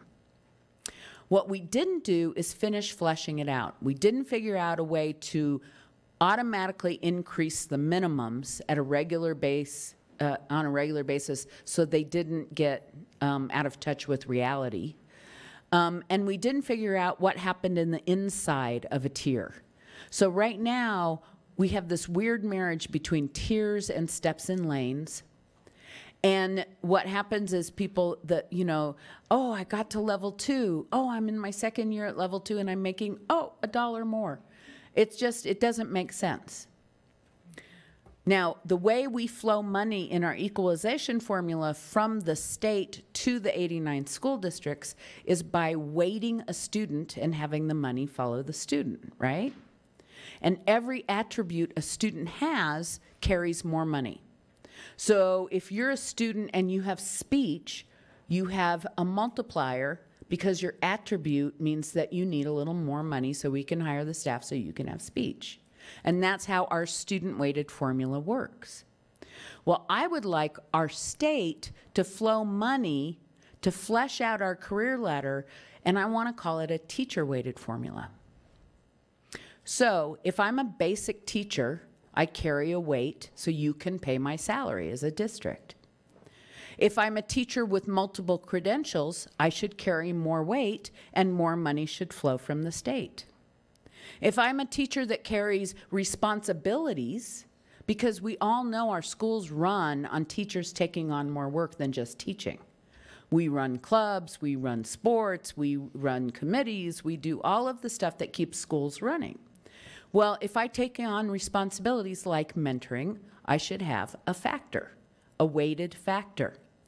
If I take on credentials, work, I can't think of the other ones, but if you turn to page 15, I have a graphic representation of 3 tiers. And I want you to know that if the state doesn't do this, I think we should do this as a district, if we have the funding. I think our salary system is broken, and I think if we can get the money through the SEG to do this as a district, we don't have to wait for the state. But here's how I think in concept. The numbers are not necessarily real. I've never costed it out. I just want you to know that. But I have the concept. So level 1. Level 1 is bare bones because I don't think anybody in level 1 should be assigned extra duties. I think you should get mentored and learn how to teach, and that's it. Too often we assign extra duties to level 1 teachers because nobody else will take them, and it's not okay. Then in level 2, instead of these steps and lanes, which are archaic and broken, we should have bands. So when you get to level 2, you're in your first 1 through 5 years at level 2, not in teaching, just at level 2. And if you take on more education, you get a weight. If you take on credentials, you get a weight. Responsibilities, if you have a good evaluation system and you can be accountable for your students' learning, or if you take on school leadership roles, you should get a weight. And in this way, we have a career ladder where if I have a baby, I can step away and do less work.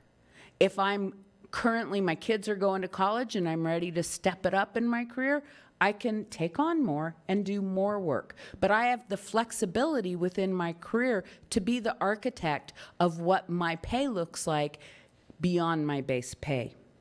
So the takeaway is a teacher-weighted formula would support a competitive, statewide career ladder compensation system. And then finally, teacher evaluation. We know that our current teacher evaluation system has been a burden to principals and teachers. It feels unfair. I've talked to many teachers, and I know other people have too, who have left teaching because they're just, you know, I can retire, it feels demoralizing, and I'm just done. Well, teacher evaluation systems cannot serve two masters. We have to decide what is the goal of our teacher evaluation system. And that's what the research says. So we can't have a deficit teacher evaluation model that's a gotcha kind of system. That's why teachers leave. We need to focus on feedback and growth because that's what they want and that's what they need. So we can have a teacher evaluation for improvement purposes, or we can have teacher evaluation for accountability purposes.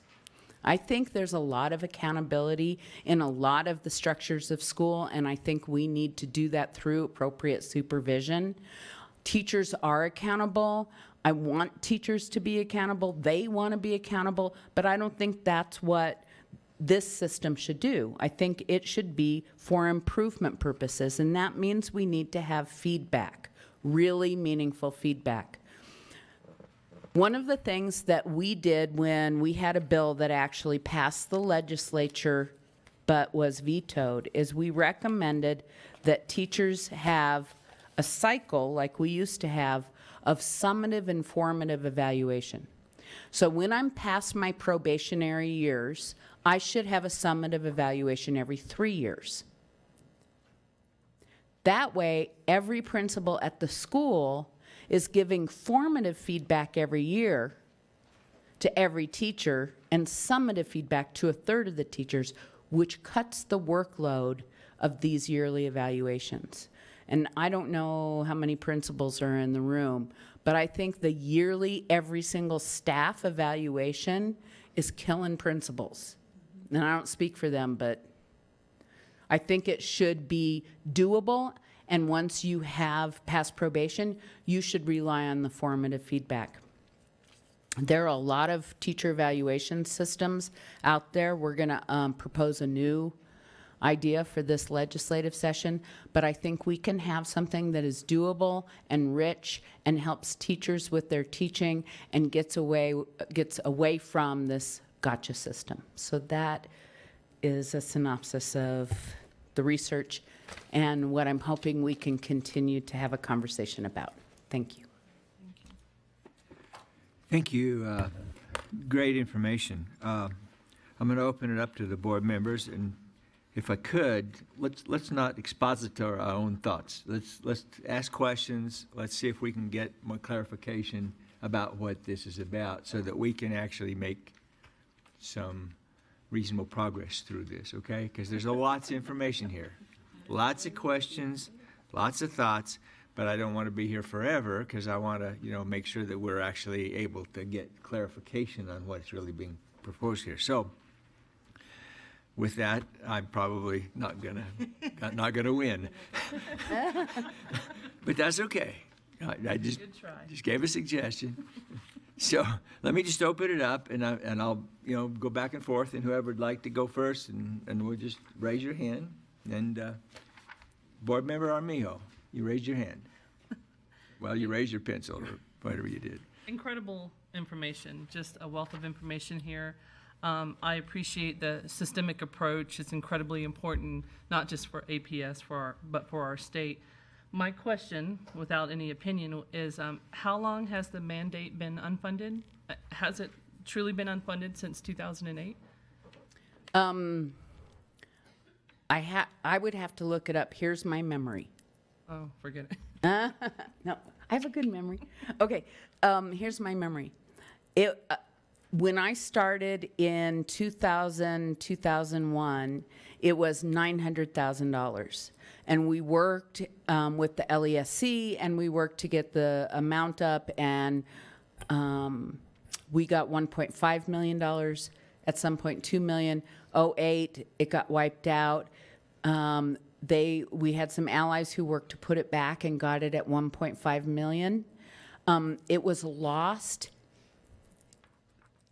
What do they say at the state level, that it's embedded in the SEG? Yes. Okay, it wasn't earmarked the way it used to be. It got in the SEG, so it was in the SEG at some point, and then the governor created, one of the governor's platforms was a mentoring program based on if you have high test scores, you mentor someone with low test scores. And pursuing excellence, teachers pursuing excellence, I think is what it's called. And that ended up getting funded at 1.5 million. And the other 1.5 million is in theory in the SEG. But I think it's not a funded mandate. What was the question? Can I just add, because I was watching it, I think with the current PED, it went below the line, and the line item, just got zeroed out. The above the line that was tied to the SEG, it's still there, at least for many years. If you looked at the state budget, it was still a line, but it was zero. But on that note, if you don't mind, what happens as they roll over the line items every year in the education committees as they're creating the education budget is sometimes those zeroed out end up falling off. So there's no place saver line item for the mandate anymore. Well, I really appreciate the systemic approach and would like to continue to hear on how we can support you. And thank you for the work that you put into this, you and your staff. Thank you very much. Other questions? Board Member Peterson. Let's see. So one of the things that I think is really critical for us in Albuquerque, and it comes up a lot, we talk about it, is how do we make sure that we have a teaching workforce, an educator workforce that really, really looks like our community. And we know that one of the barriers to that is the cost of education, and not just tuition, but actually being able to live and survive and get through.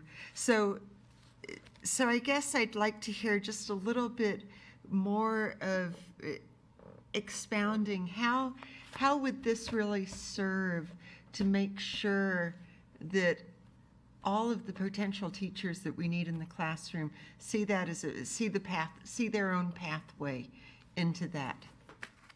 And I think part of it is on page 3, completely at government expense. Yes. But right. But do you have anything more to add to that?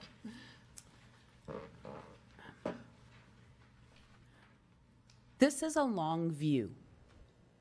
There is no instant answer to our teacher shortage. Mm-hmm. But you cannot entice people in any community to go into teaching if they don't see excited and engaged, happy people in their own school. And I don't mean to say we don't have that, because I know every day in every school there are amazing people who are excited and engaged. But I think the undertone, the kind of the bad morale undertone comes through.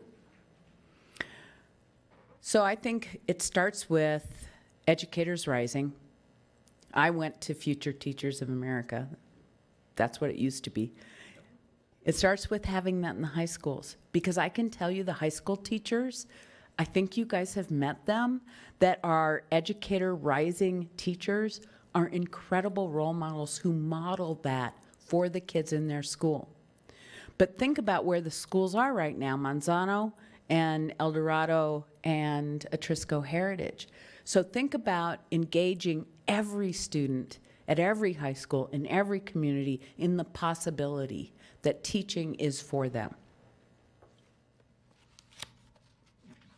You know, just thinking about the science, thinking about Turtle Haste and what she about, I don't know if she's still here, about how many students think that we have seasons because the Earth moves closer to the sun and farther away. And I fear that because of the kinds of fast tracking that we're doing, that we could well end up with teachers in the classroom that believe that we have seasons because the sun moves closer, or the Earth moves closer to the sun and farther away. I remember. Oh, go ahead. No, just, I think this is sort of like a moral call to all of us, that fast and cheap is not what serves our community best, but that deep and rich is a much better way of thinking about it. One of the things I would love to see is a public information campaign run by the state. Teach New Mexico, only I think that phrase might not work. But something, teach true, I don't know. There's got to be a way to highlight the fact that it is amazing. It is the most engaging, exciting, life-affirming occupation, in my opinion, that there is. Fun. It was fun. There was a point in time when it was fun. Let's see, just final question. How do you envision building the support networks between all of us? Because this is going to be a massive lobbying campaign. This is not going to be a one-off. This is something that's going to take time. It's going to take building bridges. I mean, everyone from the New Mexico Education Alliance that was sort of in the forefront of the lawsuit, to the district, to the unions and other employee groups. What do you foresee the first step being for moving this forward? An incredible amount of conversation among everybody that knows everybody. I remember when Dr. Peter Winograd did the research a long time ago on the fact that we were teaching in our colleges of ed a ton of teachers who were then leaving to other states to make more money. That's the research and the conversation that started creating the 3-tiered licensure as an actual law. And his research really just made everybody say, I get it. And then salaries went up for, a year, and we attracted teachers for a little while. So I think we need to do something similar. This is all based on research that everybody's using right now, including the entire LESC. I would like to start talking to the deans of education. Are we going to do that tomorrow? We're going to talk to deans of in colleges of ed, Karen and I, because we care about filling up their colleges of ed again, because they're not, and they're not nationwide. We have education partners that we've had for many years, and it has been the unions, both of them across the state, Superintendents and Principals Association, the school boards, and I'll be talking to Joe Guillen, and maybe we can start talking together, and then the PTAs. And I think if we just keep sharing these ideas and not worry about who owns them, but jointly support them and talk in all of our different networks, that we can get some buzz going. Did you want to add to that?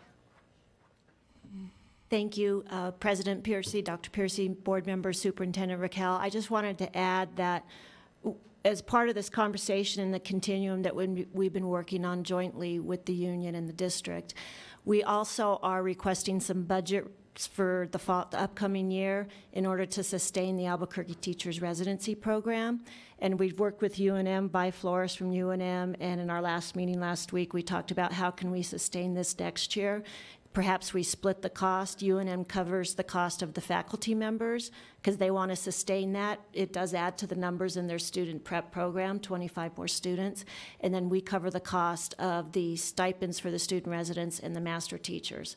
So that's going to be in a budget proposal to the cabinet, and Teresa Scott's aware of that. And then the other thing that is part of our budget request too in HR is to add an FTE. It's not a full-blown FTE because Educators Rising is just one course. It's an elective at those schools. I think we can easily afford that for all high schools so that we can expand that program. So we've been in a lot of these conversations, and we're looking at trying to fund a lot of these things. And the continuum has to start because we have to start in high school. We need to grow our own. You know, part of that is the EAs too, which you didn't mention, but that's another career pathway. So but we all have to join forces on this. Thank you. Thanks, Karen. Okay. Other board member, Montoya Cordova. One of the things that I really appreciate about the approach too is when you talked about that clinical experience and getting out immediately. I mean, because what it is it's calling for a change also at the higher ed level, right? To really rethink the strategies that we're using around how we're preparing and really doing that, engaging teachers to be. I was that person. First time I did my student teaching, I realized I didn't like it. You know, it wasn't for me. Because I also realized, oh my God, I spent all this time in elementary ed and I probably should have been in secondary ed. You know, because then I went later on and found out I really do love teaching. I went and taught at a higher ed level and I loved it. It was great. I was able to grow from that. But I think that part I really like, because in most jobs today, that's how people prepare, right? You get that opportunity to really sort of grow as you're going through the process. In terms of the CTE side, absolutely love it, but I think the other part of the layer of that conversation that also needs to be on top of that, because it's not just about education, but we're finding this at a government level, right, is also needing to make sure that we're raising the awareness around young people about public service. Because it is about working in a public setting versus working in a corporate setting, because there is a difference.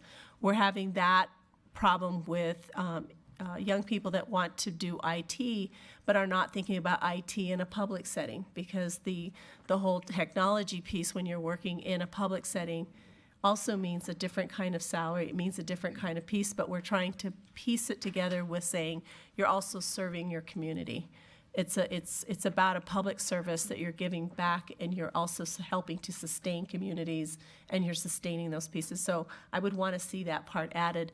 And the reason I bring that up is because the students that were recognized today from Highland are part of that one organization that does include public service into it. And so it would be great if our schools had more of those associations too, because we tend to have a lot of DECA, but we don't have a lot of the FCCL organization. And that's the organization that is about community partnership. It's about public service and working in that public sector. Even though I didn't become a teacher, I remained a public servant, right? I committed myself to still working in a public setting and working and focused on what could I do for my community. And so I want to make that link also in the career technical ed side about the distinctions between that, because I think we tend to focus so much on corporate level types of employment and engagement, and we just sort of like push that one under the rug. Can I comment on that just briefly? This is only one small part of a massive legislative agenda that we have as unions. The other part of that, of course, is to make sure that we protect and preserve our pension systems, because the public service deal that we've all made in public service is that we understand that it's not a corporate salary, but that we, in exchange for our public service, have a pension. And so part of our legislative agenda is to make sure that people want to go into public service because of those things. Right. And then the only other question I had was on the induction. part, because you talk about mentoring being unfunded, but how would induction be funded? Because that's still, is it just a carryover for more mentoring? Or is it, how would that, because you talked about 2,000 per teacher for an incoming, but what happens for induction? Yeah, and I didn't flesh that out, and thank you for pointing that out.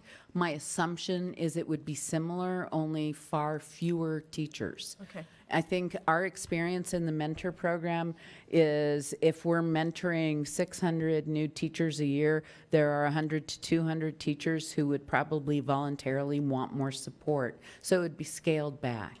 And then I just want to point out that the healthcare shortage and the data behind that also pushed legislation around loan forgiveness for the programs that were supporting nurses or medical professions that wanted to come here and work and stay in New Mexico. So I think there's something to be learned from that piece of legislation to build on loan forgiveness for this as well.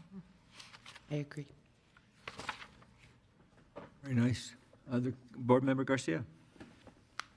Well, thank you. It's probably one of the most uplifting presentations I've heard in a long time.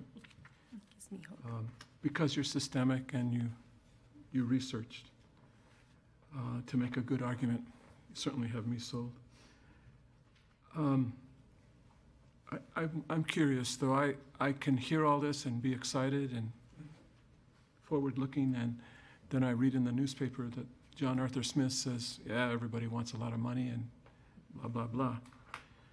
So part of what I'm trying to understand is how do we get beyond the impasse of that kind of mentality? Because we have, oh gosh, a partisan driven set of assumptions, and then we have people who maybe are in one party but act like they're in another.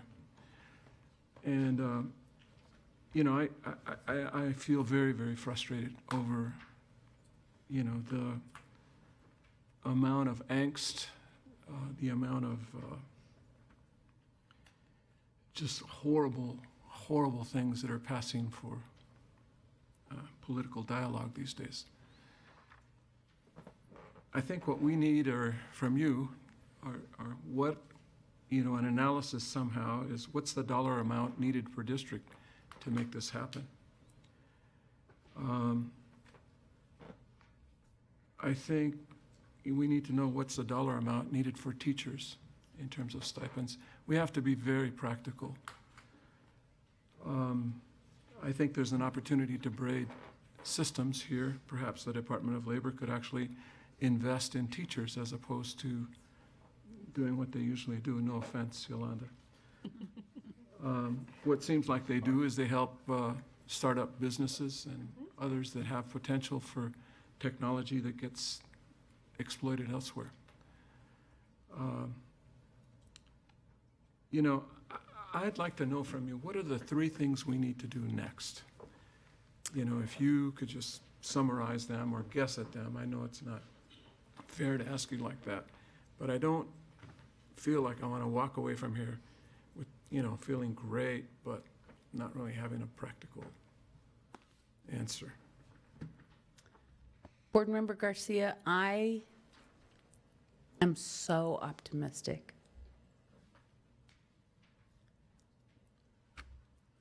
Because I believe in less than 3 weeks,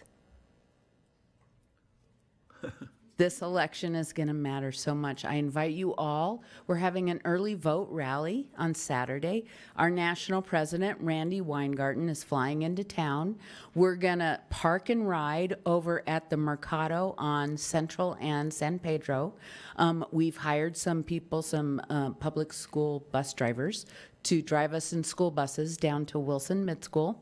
We're all going to listen to a wonderful mariachi band from Atrisco Heritage.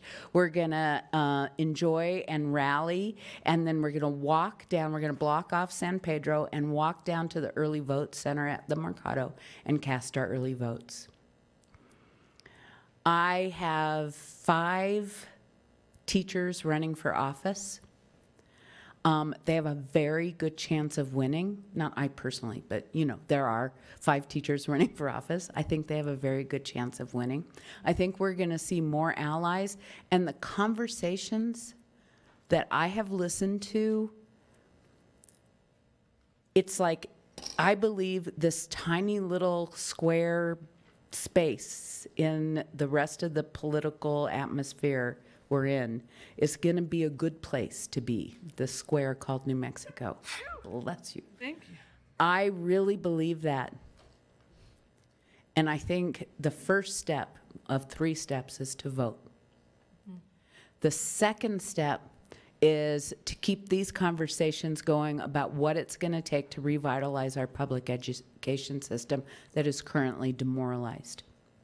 And when I tell teachers, did you know that our teacher evaluation system never became law? That it's only a rule?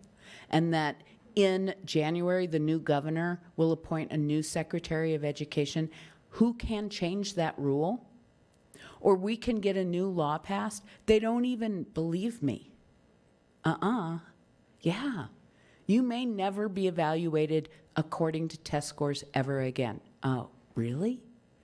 That's a reason to vote, and a reason why teachers are becoming more hopeful. So I believe that those things will turn people to the polls, and then the system will get a little lightened up and a little money. Everybody knows that money's coming into education this year. Everybody says it. I have never heard people make premature promises about money ever in my entire teaching career, and I've heard people say it this year. So we had one. So that's why we have to have a plan, sir. I'm interrupting you, but I think it's important to respect the person or the people that raised this earlier. We had a couple of folks, parents, who are suggesting that we have a moratorium on charter schools. What's your opinion on that? I see that some parents are here. Yes, I think it's time to have a moratorium on charter schools for many of the reasons that were articulated by the parents tonight. But also, I think it's time to equalize the funding that charter schools get. As I said, this is part of a larger legislative agenda that we're going to have.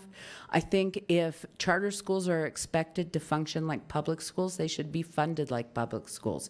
And I don't actually want to take any money away from charter schools that exist right now, but we definitely want to all get more money, right? But they shouldn't get more money. I think I understand that. I'm going to have to think about that. I don't know if I could say it different. What's the third thing that you were going to say? Oh,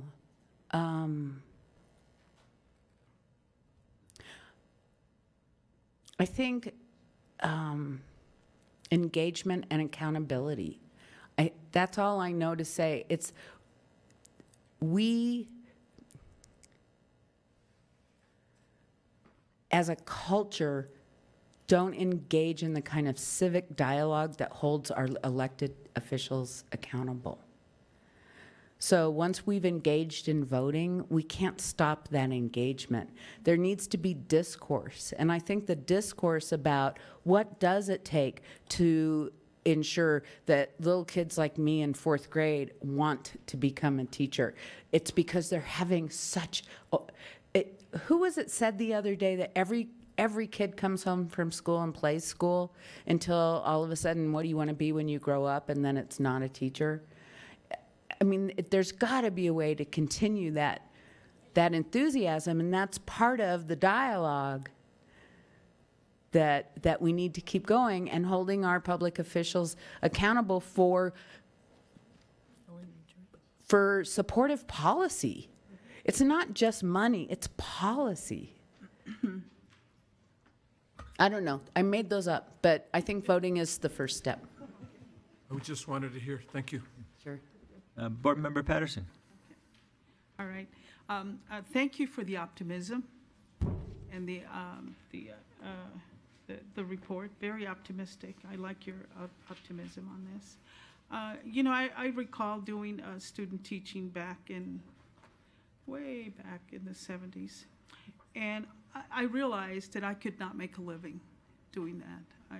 And so I changed my profession. One of the things I wanted to talk to you about is, what would it take to expand that teaching program, the teaching programs that you have at El Dorado and Manzano and Atrisco Heritage? What would it take to do that across the board in some of our schools? I think that would be very helpful. I think Karen knows, or maybe Yvonne. Member Patterson and Superintendent Reedy, we have talked a lot about this because those 3 programs have a lot of students in them, and they're excited about it, and it is like an internship or a DECA program for teachers, future teachers of America. And it's just really a 0.2 or maybe a 0.4 at each high school, because then they can train people about the program, and any teacher at the high school can teach that class. So there's not an endorsement issue. It's just a matter of having a 0.2 minimum we could get away with at each high school. $400,000. So using current staff, perhaps? If they can find an elective teacher to train, yes. That can do that? Right. Let's do it. Okay. Thank you. Thank you for that. The other thing is, I notice we say, well, we'll start at the high school level. But I'm thinking, what about our messaging? You just talked a little bit about having the state doing some messaging. I think we need to do some messaging here. And I think it's billboards that show you want to be a teacher. Do you want to be, and starting at the elementary school level with those conversations of what a great profession it is, what you can do. What are some of the things that you see your teacher doing, and what are the things that you can do as a teacher? And I think it should start at the elementary school level. And it's our messaging and how we talk to our community, what we do out in our community. And I think as board members, Superintendent Reedy was talking about, how do you get this message out? I think if we had some talking points here that we could put out on some of our, we do social media. If we could do this, I think it would be helpful to our community. Board Member Patterson, I agree with you completely. We have started as a teachers union putting it out there to our union reps and our members that we will come and do career fairs. One of the things that's bothered me for many years is that you can go to school to career or career fairs and there's somebody representing engineering and somebody representing law and somebody representing, I don't know, all kinds of things, and there's nobody representing the profession of education. And so we've started doing that, and we're going to be at 2 career fairs next week, one at Mountain View Elementary and one at La Cueva High School. I've actually got Miski from El Dorado going to La Cueva because we're double booked. But we have materials, and so that's one thing. We want to make it bright and attractive, and we're trying to promote all careers in education, not just teaching, but counselors and nurses and everybody that it takes to be in public schools. And I think billboards around town, I think it'd be great. And there are multi-generations of teachers that we can call out. And I know kids I taught are now very experienced teachers. Scary. All right. Thank you very Sure. much. Thank you. Board Member Muller-Aragon. And I too, I just agree that, thank goodness that we're going to be left with $1.5 to $2 billion in a surplus. So very different than being in deficit that we were with the past administration. So that is a good thing, not only for education, but for other people that will also take from that surplus. So thank goodness for this administration. And so I say, yep, we do need to go out and vote to continue on the same path. One thing that I think just having been an elementary teacher, and I saw the kids that played teacher in my kindergarten class, so I too would envision having an after-school teacher club for our elementary students. It's just something to put out there. I just remember them just loving playing teacher, and all of them didn't play teacher. It was those few kids that liked to do that. And there are those in every classroom. So I think that's just something to maybe, like you were in Future Teachers of America. Well, we can start that, I think, at an elementary level as at least an after-school kind of activity that they may be able to do. It's a thought. And then also, I had a question that the teacher, the alternative licensure, the teacher residency program, Dr. Bernstein, how long does that last? How long does that take? They take classes in the summer. So it's over. So they take. Start in the summer, but They start have in the to summer. go till the following. They're in the school with their embedded coursework along with their practical experience for an entire school year. And then, Karen, they take classes the following summer and then they're done. So it's basically like almost a whole calendar, Yes, ma'am. calendar year. Okay. And then I know that you had mentioned talking about making it more rigorous to get into the colleges of education, as we know that's a case in many other countries. So what do you envision that looking like, at least here in New Mexico? Well, rigorous by what standards? Like what test scores? What standards? I would have to research exactly what other countries do in terms of how they assess whether somebody is good enough to be in a college of ed. But I think one of the things they go with is grade point average. I'm sure they have entrance exams. That's not an area I have done a lot of research on, but I know that there are requirements for getting into different colleges at a university, and oftentimes colleges of education have the lesser requirements rather than the more rigorous requirements. Right.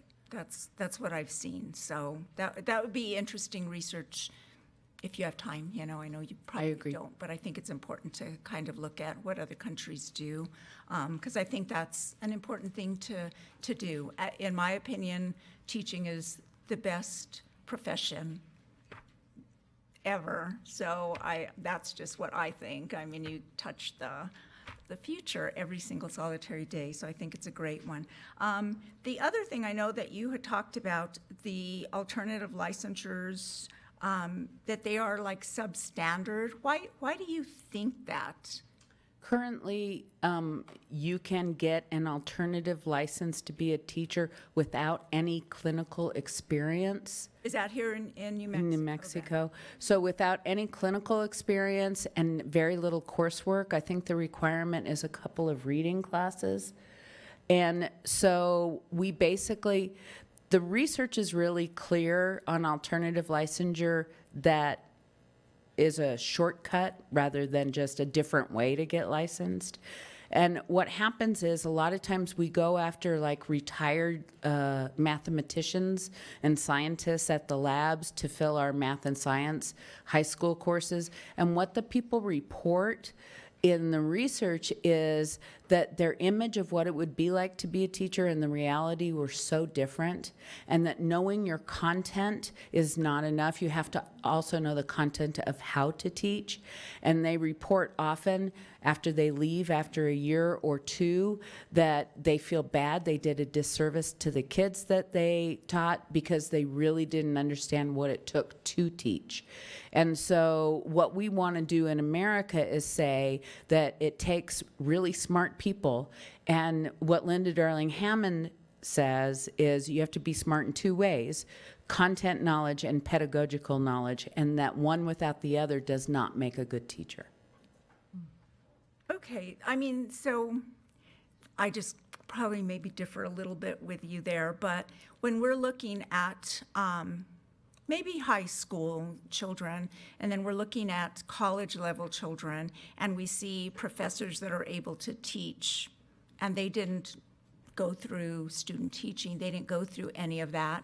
So, I mean, why do you think that they aren't able to do that? I could see it a little bit more, just having been an elementary teacher, that might be a little bit more difficult to do. But for people who are teaching high school kids, just a few months after high school, they're in college and they're being taught by somebody who really never went through too much student teaching, if at all. Board Member Mueller-Aragon, I actually have a strong belief that some of the worst teaching happens at the college level because it is so lecture-based. I think there's enough research about how people learn and enough experience that universities were created to sort people. Only the elite were supposed to finish in a university, and only the people who were able to sit through, like I failed my biology class my first year of college because it was in one of those lecture halls, you know, where there were 300 people. 700 people. Yeah, exactly. And the person was down there on a screen. And I was so disengaged. And I was an engaged student, and I wanted to go to college, but I did not do well. Anyway, I stopped going. Not a good idea. Nobody do that. Some college students in the room. So. Anyway, I just really think that we have to also reform our universities. I think it's a discussion nobody's willing to have, and that is if we think everybody should go to the university and it doesn't matter if you're from the owning class or the working class, but that you're supposed to be successful, then we need to look at it as different than the beginning people are in the largest classrooms and then you get to be engaged if you make it through your first 2 years, and that the people that are actually teaching have some pedagogical knowledge. So I would like to say that they could use some strategy also. That's for sure, especially the colleges of education. They should model that stuff. Exactly. Definitely should. And I know this whole teacher residency program, and I mean some of the other things that you're talking about is like it's an expensive proposition. Yes, ma'am. So we know that the chances of us being able to do all of this are, I don't know, maybe slim to be able to do it all. If you had to choose, prioritize maybe the top 3 things that you think that we would be able to get the money to do, what would you prioritize? That's a great question. When I wrote the union newsletter last year, I talked about planting seeds. So I hope that we can plant a lot of seeds. And if I had to only, kind of like my graphic, planting seeds, letting them grow, if I had to only plant a few seeds that would make the most immediate difference for us, I would focus on CTE in high school. I would focus on refunding mentoring and competitive salaries. Okay. And then I know you had talked about loan forgiveness. That's another really expensive just right now because the default on loans, college loans is I think close to $1 trillion right now. So that's just an expensive one. But I was wondering if you had, I had spoken to somebody when I was at the CUBE conference that was from Baltimore City.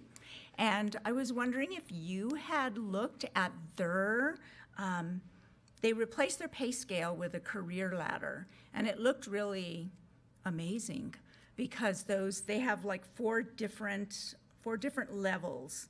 I think it was called a standard, a professional, a model, and a lead. And so that lead, when you get to the lead, you can make up to like $100,000 when you get there. And they do it all by something called AUs, which could be professional development. It could be on their evaluations. There was like several different ways that they can earn those. So I was wondering if you had looked at that, because I know that would probably be really expensive as well, but it looked fascinating. I have looked at a variety of career ladders. One of my colleagues actually tried to create what he called a career lattice, so you could weave together, that it wasn't like you climbed up or down, but that you had different pathways. Anyway, I haven't looked at that model, but we have actually co-created in our collaborative work through the decades, the union and the district, different models of career ladders that build on the idea of taking on leadership positions and credentials and all of those things, being a lead teacher. So I've seen many, we've created some, I haven't seen that one. It was just fascinating to talk to one of the board members from Baltimore City and some of the things that they were doing. But I thought it was just wonderful that they could just go, and all of them have these different professional responsibilities depending on the level that you're at. And so they've just done away with the pay scale and just gone to this. So it might be something when you have a free moment to just look at. I will. Thank you. Thank you. Thank you very much. I'm going to take the rest of the 3 hours here. Yeah, I really do have a lot of questions, but not questions and just comments. First of all, I love the systemic approach. I think the idea of the CTE is what I've been trying to say in terms of an overall CTE framework that we need to have, and we need to promote that. You know, Rio Rancho got a little bit of news for having some vocational. No, I want us to be out front. I want a framework to come to us, and it includes something like the Educators Rising. See, there's a part of the CTE framework. What Yolanda was mentioning, that's part of the CTE framework. We need to get it out there, guys, and we need to make it work. And this is part of it. This is part of it. So I think that's absolutely great. The alternative licensure, that was very interesting, because you remember, board members, I made some comments down about we had at the Region 4 meeting, there was somebody who mentioned the fact that we're trying to get teachers, and so why don't we just do alternative licensures and get people who are smart people and come in and teach? And I made a big speech about what you said, basically. You know, I says, well, you know, I don't have the pedagogy necessary, even though I've taught in college. I've taught in high school, actually, but I didn't have pedagogy. And I thought that was really important, you know. Well, then I woke up the other night and I said, I probably should have said, yes, but there is some really positive things about that. And they're positive in the sense of what you said. In other words, the idea being, yes, let's recruit some people that have bachelor's degrees and whatever, but let's give them some pedagogy. Let's give them some mentoring. Let's give them some background in terms of what teaching is about, right?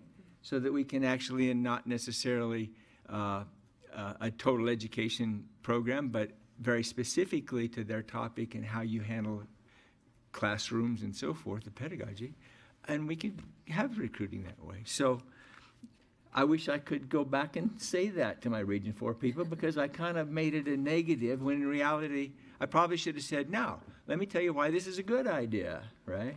And it is a good idea to do that, but under certain circumstances, not just bringing somebody because you've got a PhD in mathematics and so therefore you're going to be really good. That's not necessarily true. And I've had a lot of college professors, and I can probably count them on 2 or 3 of my fingers, the ones I consider to be really, really good teachers. Didn't mean I didn't learn a lot. That's a different situation, because, you know, you're challenged to learn when you're there. But, you know, I could have had a little, you know, from a teaching point of view, you know, it's not exactly good. I think this framework is very interesting because, you know, when we were down there at the Region 4 meeting, we talked about funding and priorities, right? And how do we build priorities in our funding? Now, the question is, when you start having all these ad hoc bills sitting out there, right? The question is, how do you know where they go and how they fit into, let's say, the education? So if you look at your set of things here, you know, teacher residencies, Educator Rising, the mentoring, all those things, right? The question is, does that bill fit in any of those things? And is it supporting what we're trying to do in the education? So now you got a framework here that you can say, okay, you're targeting CTE stuff, and by the way, Educators Rising would be a part of that, so let's make sure that we get that put into the legislative agenda, right?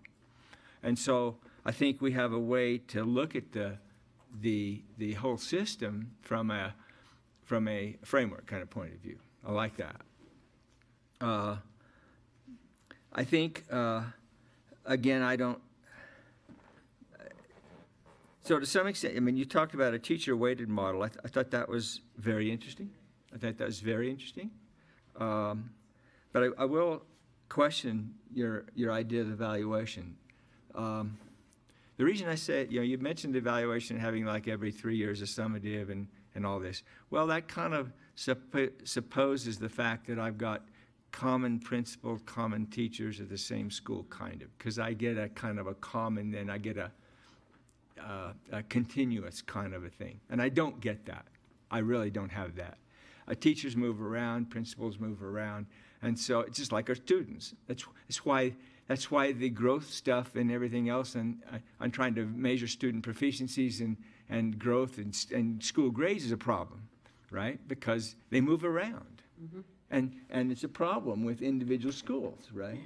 So it's the same kind of a problem with evaluation. So somehow we have to figure out something that might work a little differently maybe, but I very much like the Danielson model.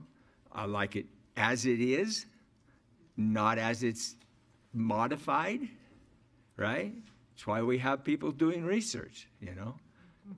Because we have a model that actually works, has research, so go use it, right? But how we add in other things, I don't know. You know, I think there's some more questions on that. But so I'm not sure about the evaluation thing. I'd be careful about that, even though I don't necessarily disagree with having a summation every 3 years, summative, you know, whatever. I think the formative evaluations with the Danielson observation, that's what teachers get. They get a feedback. They understand how to do better in their pedagogy. They get it from their master teachers, from the administration. You know, that's the right thing. So I like this a lot, and I appreciate greatly you bringing it to us. I think this is very timely before the legislative session. I do agree that step one is to vote, but I think, again, we need to be very proactive. I know at our Region 4 meeting, we mentioned the fact that we need to be on governors' teams about education. We need to volunteer. We need to call them up and say, hey, you're going to have a team on looking at the education process. We'd like to be part of that. You know, if you're going to have something on the evaluation or whatever, or selecting the next public education department secretary, hey, we'd like to be able to provide some input on that, or maybe be on your team to do that. So it's a follow-up for that, too, because we need to get our voice out there in terms of these kind of things, you know, that you put forth. And so I think we have a little bit more of a systemic approach to how we might want to talk about that, because I hate all these little pieces that I can't kind of get them together, you know. So I appreciate greatly what you've done. How we do that, you know, I very, very much like the idea of the clinical, you know, experience. You know, I know my wife, in terms of the speech language, she was aghast that speech language pathologists might actually get out without having any clinical experience at all. She says that was just unacceptable. So I think that's true for all of our teachers, you know. And the residency program, in terms of not just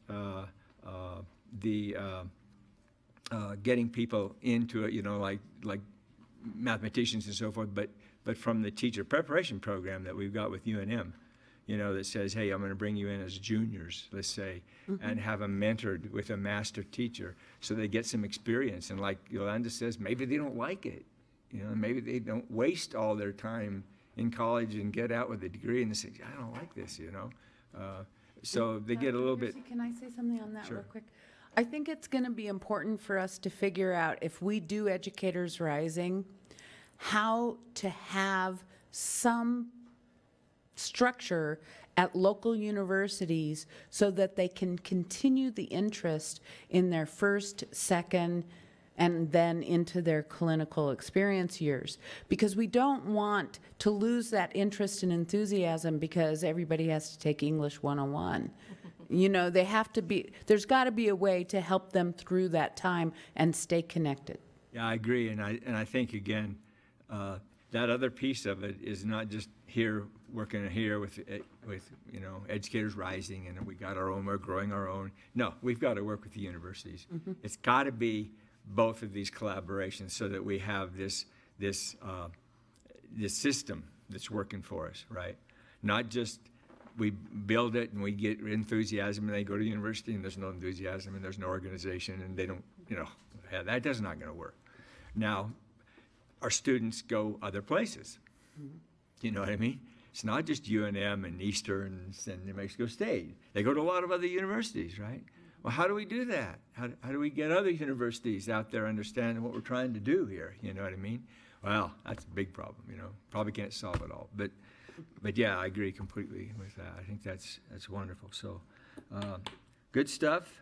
I think it's one of the better things that we've heard from a nice discussion from a board point of view. Probably ought to do more of these kind of things. This is the right kind of stuff to have, and I hope the people out here who have stayed around get a little bit of that feel too from what we have. So, Thank you. I am very, I'm very grateful that we had this opportunity to have this conversation, and you've been very kind to give me this time. Yeah, thank you very much. Okay, we'll go on to the next item, Number 2. which is the consideration for approval of our evaluation tool for the 2018 superintendent evaluation. And presenter is Board Services, Brenda Yeager. And just to give you a little background, we did get some input. We got some input, I know, from several board members. So we tried to look at the existing evaluation tool we have and tried to integrate some of those comments into the evaluation tool itself so that we get a better feel for the superintendent as to what's the expectations here. And then we also, I suggested that we change the statements from a question mark to a more of a statement. You know, I like evaluations where they have a statement, and so the idea is that you look at the statement and you say, if you're doing just fine, you kind of in the middle. If you're doing a little bit better, you go over here, and if you're doing a little bit less, you go over here. More of a Likert scale kind of an idea. If you give something that says the superintendent is doing super in this area, you're already in trouble because, you know, if you don't really think super, then you're way down on the left side, right, where they may be doing okay. So you're trying to kind of, you know, make those statements be a little bit different. It's still pretty much the same, but it's just kind of more of a statement. So those are some of the things that were done in terms of what we have here. So I'm going to let Brenda kind of explain some of that, and you should have had a copy of this just to kind of briefly look at it, but we've seen this, except, well, Yolanda, have you gone through one of the evaluations yet? I came on as you guys were just doing it. Yeah, it was kind of I was like brand new, yeah. and so I just So it's do that. not real in your brain, but still a little bit there. But the Not rest, real in my brain. the rest of us have kind of gone through that at least once or twice. I'm almost a year old. Right? She's Hardcore. still kind of a youth, I'm still a youth. but honestly. I feel yeah. like I'm in middle school now. Middle school now, yeah. Yeah. So we have seen it, so it's not like we haven't seen these. And so I'm going to let Brenda kind of do her explanation more of this, and then we'll kind of have some brief questions or comments if you guys have some, and then we'll see where we are. Okay, Brenda, you got it. Thank you, Dr. Piercy, members of the board, Superintendent Reedy. So tonight we do need approval on the superintendent evaluation survey tool, but I'd like to kind of put that in context for you and review the timeline of how all this will work to help you with your decision tonight. So after approval tonight, the staff will convert the Word document that you have in your packet to a SurveyMonkey digital document. And then on November 2nd, thereabouts, you will receive the SurveyMonkey evaluation form in your email for individual completion. And then you and the superintendent will have the week of November 5th through the 9th to complete the evaluation form. The following week of November 12th through the 16th, staff will compile the individual evaluations into one document. In your weekend packet on November 16th, you'll receive the board summary with all of the responses, your individual evaluation, and the superintendent's self-evaluation form for your individual review and consideration to think about before the first meeting when you meet together. Then the next two dates you should have on your calendar because they've been on your calendar since March, so please make sure that they are on your calendar without conflict. So Tuesday, November 20th, that's a special board meeting that you need to ensure, again, on your calendar. The board convenes to review and discuss the survey summary and superintendent evaluation. And together as a board, you'll discuss your individual evaluations and you'll determine a consensus this ranking to provide one evaluation to the superintendent. Also at this meeting, you'll decide on the format of how you want the evaluation to be set up with the superintendent. And the next really important date is Monday, November 26th.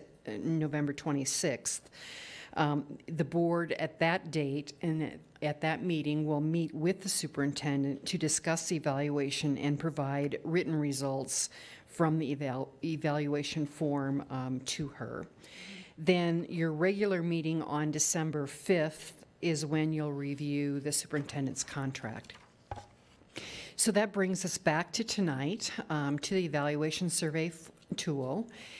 You did see this last year's document, actually this past April, May, and several of you asked to provide additional items or changes that you wanted considered for inclusion.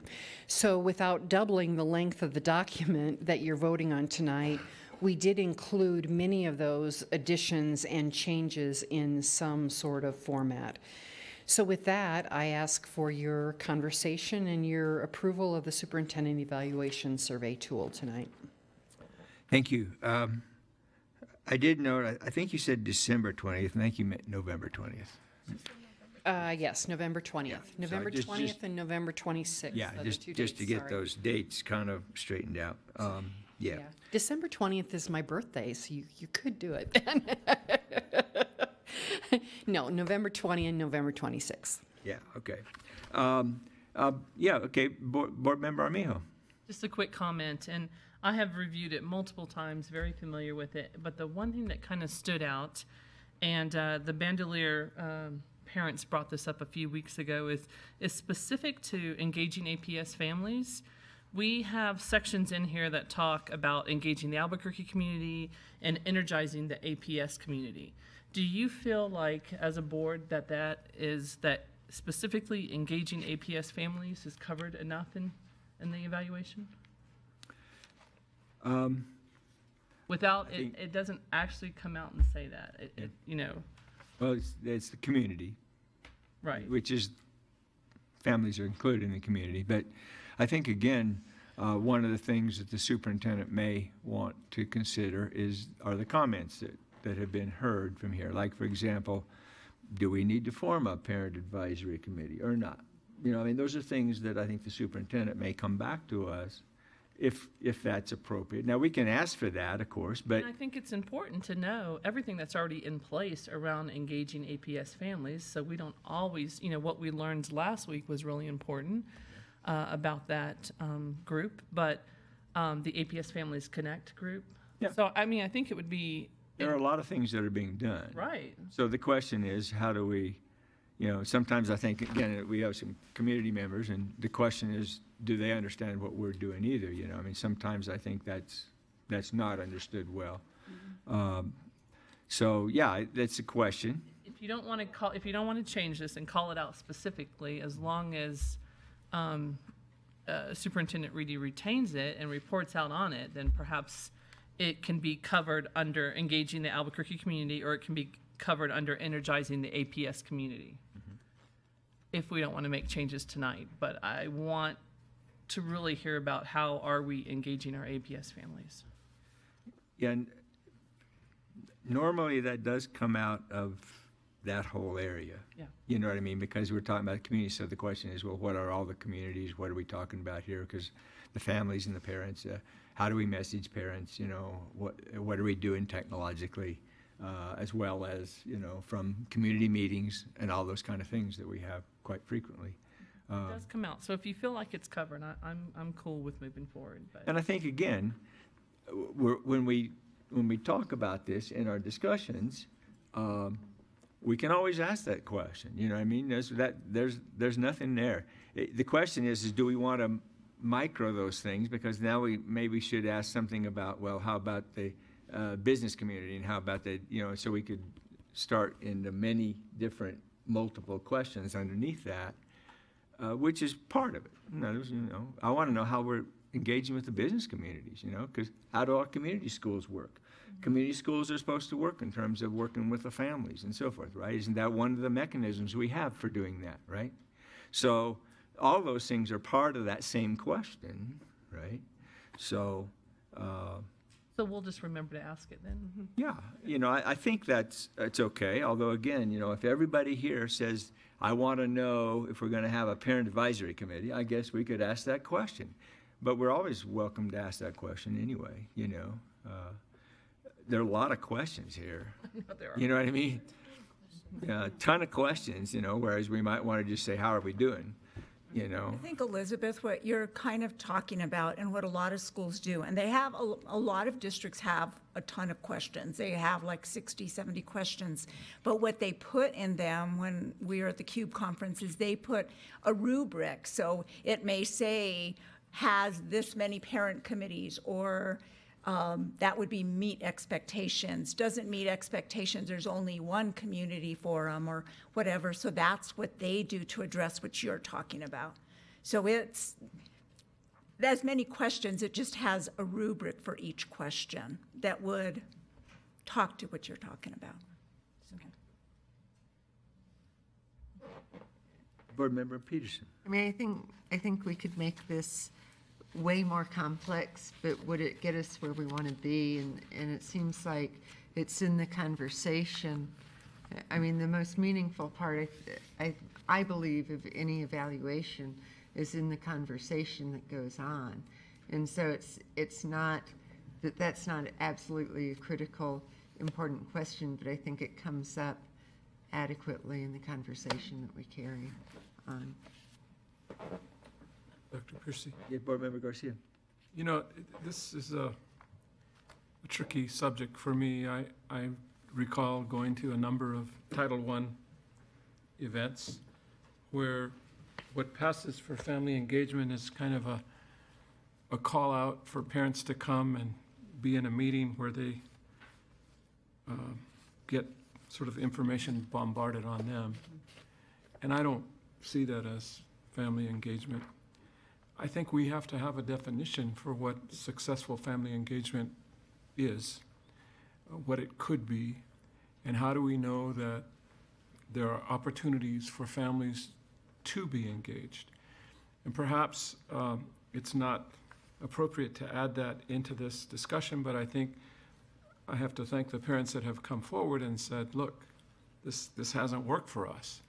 How do we help people, you know, one, get back to them, show them where there may be those opportunities, but I like the idea of, at the level at least of the zone superintendents, an opportunity for people to listen to what parents have to say and get information that they might not ordinarily get. I just think it's critical, and it has to be a two-way process. I'm a grandparent of students in APS. I think I have some information, limited as it may be, but I do try to share a perspective that's at least from there. You know, I mean, we've talked about art and music in school every year. That's important. You know, I think what's frustrating for parents often is they don't necessarily know where to go or if they're heard when they speak out. And I think we have to figure out a way to set it up so that there are opportunities to follow up and say, did your concerns get addressed? How did we do? You know, and wow, we missed it on this one. We never thought about that. I mean, I think the website has made an incredible amount of progress over the years so that parents have an opportunity. What you reported this evening is incredible. I would have never thought it was possible a few years back. It seemed like we got a lot of blank stares initially when we would bring up the idea of we need to improve our webpage. So I think we need to flesh it out more. I don't necessarily know that we need to add it this time, but I do want to say to the parents, or at least the people in this room, I think those concerns are being heard. And sometimes it takes one or two presentations to get us to hear what you're saying. Yeah, let me follow up with that just a little bit, Lorenzo. And that's because I just went to the STEP training thing. Okay. And the STEP training is exactly that at the school level. In other words, it's trying to say, how do we schools get here and do this two-way communication with the community, with the families, with the parents, and so forth. And so I know that that is one piece of what they're trying to do. Now, this is not necessarily at the associate superintendent level or even at the superintendent level. That may be a different kind of a level of discussion. But this is intended to be for the parents, the families that are there in the community and working with their schools. And so how you do that through this training process is what they talked about all day, basically.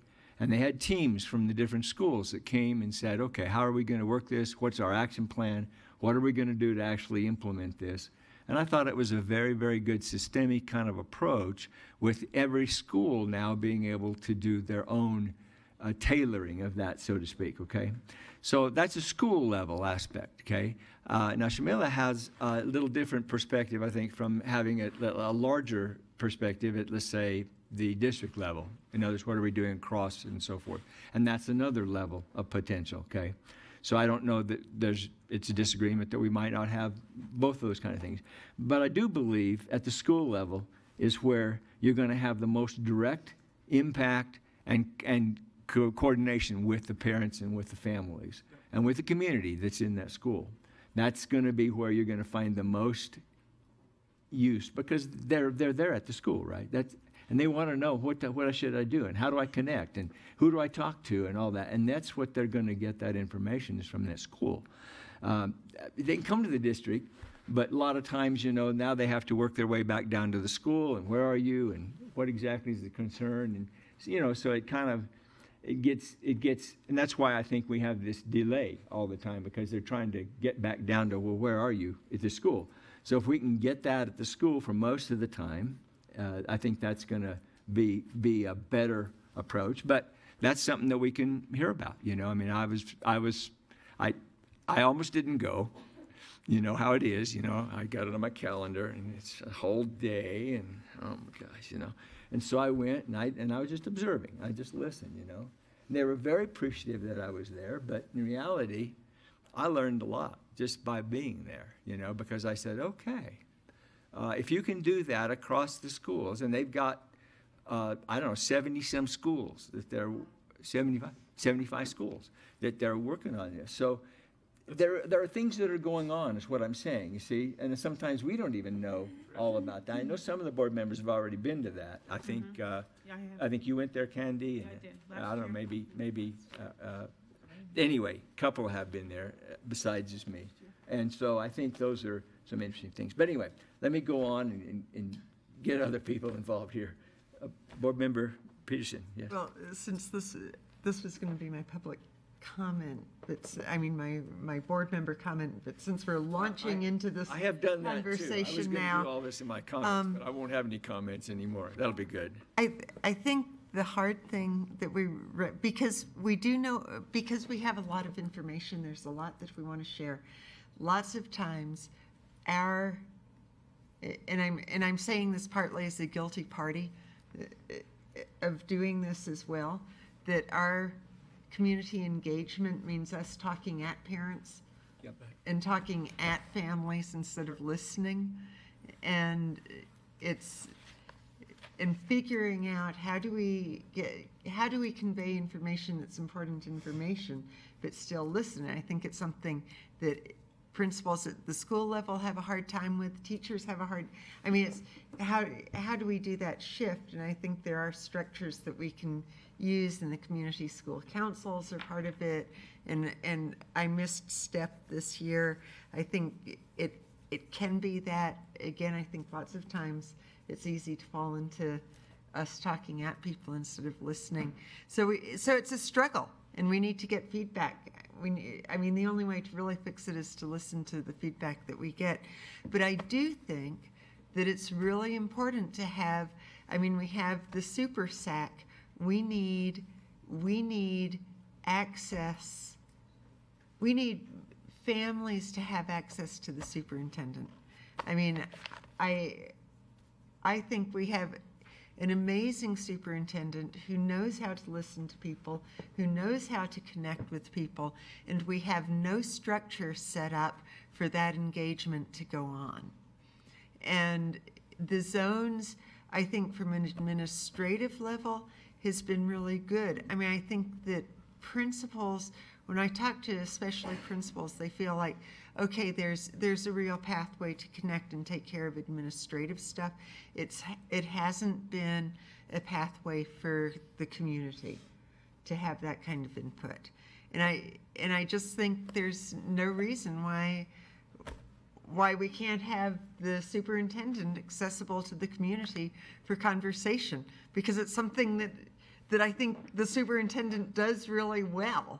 And I think that we would learn from just simply having that advisory committee, but not have it be restricted, just open it up, have community meetings, have that kind of community forum. I think it would serve the district well. I think it would serve the superintendent well. I don't think it would be that much of a burden. And I think it would give the community an opportunity to have the kind of input that they're feeling like they're not having right now. I think that's something that we can take care of. I don't think that specifically needs to be in the evaluation. I think that just becomes part of the conversation that we have in the evaluation process. But I don't know, I don't see any reason why there's a barrier to doing that. Just let the community come. I was just explaining the lower level, and I didn't say there was any barrier to that. I think that's another element of it. Yes, agree.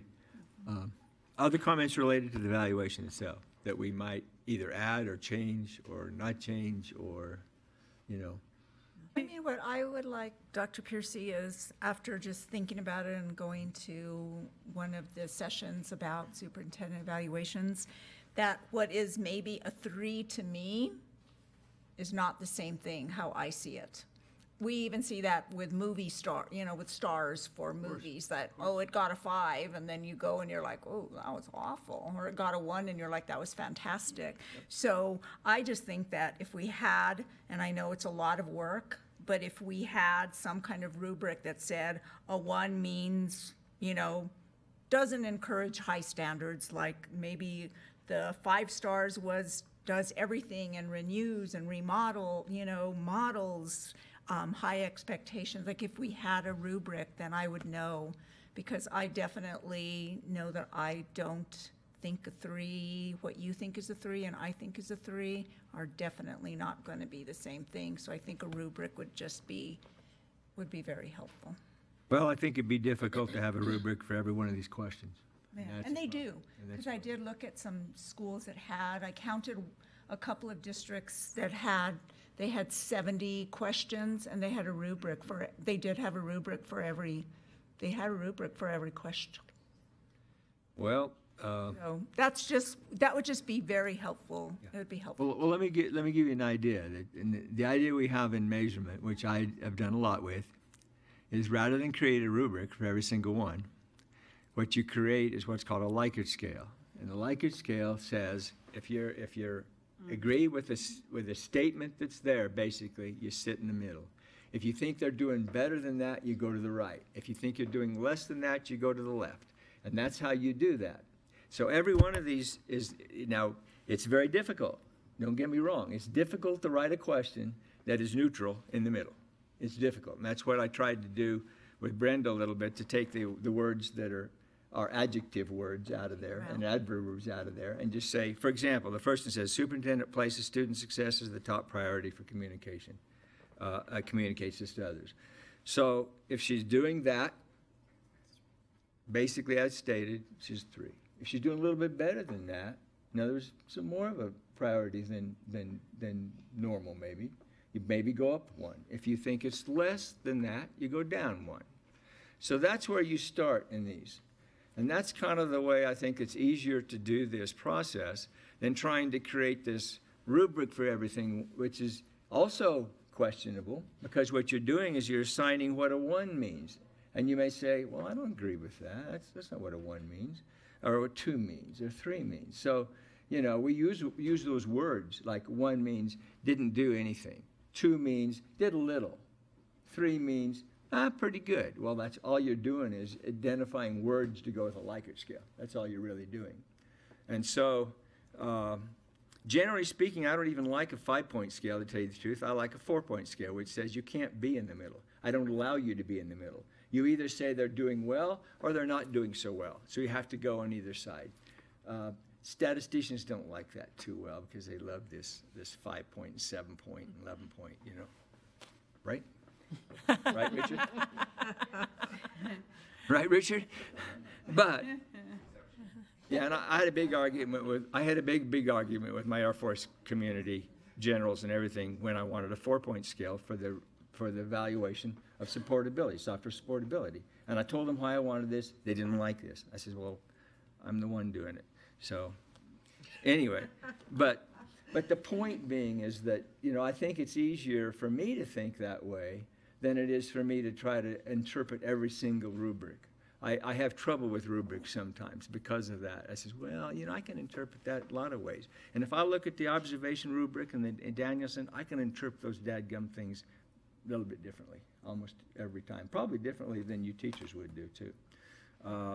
But that's my thought on it, you know, and I would hate to, at this point in time anyway, look at a rubric for every one of these, but there may be some way to think about a more general rubric. In other words, how do we, just like I just explained here, maybe that's a way to explain how do we actually look at what a 1 means or 2 means or 3 means or something like that and see if we can get a better common understanding. Maybe that's something to think about here as we go. And maybe like for number 1 about improving academic outcomes, we could come up with something for that one, and for the second one, we could come up for and maybe something. at the topic level. So the topic, and at the topic that level, might and be a use little that as bit a easier framework. than having. Yeah. I mean, it's just a thought. Oh, that's a good idea. In fact, I like that much better than the individual question, because what we do then is say, does the individual questions really fit within this idea of the rubric at academic outcomes?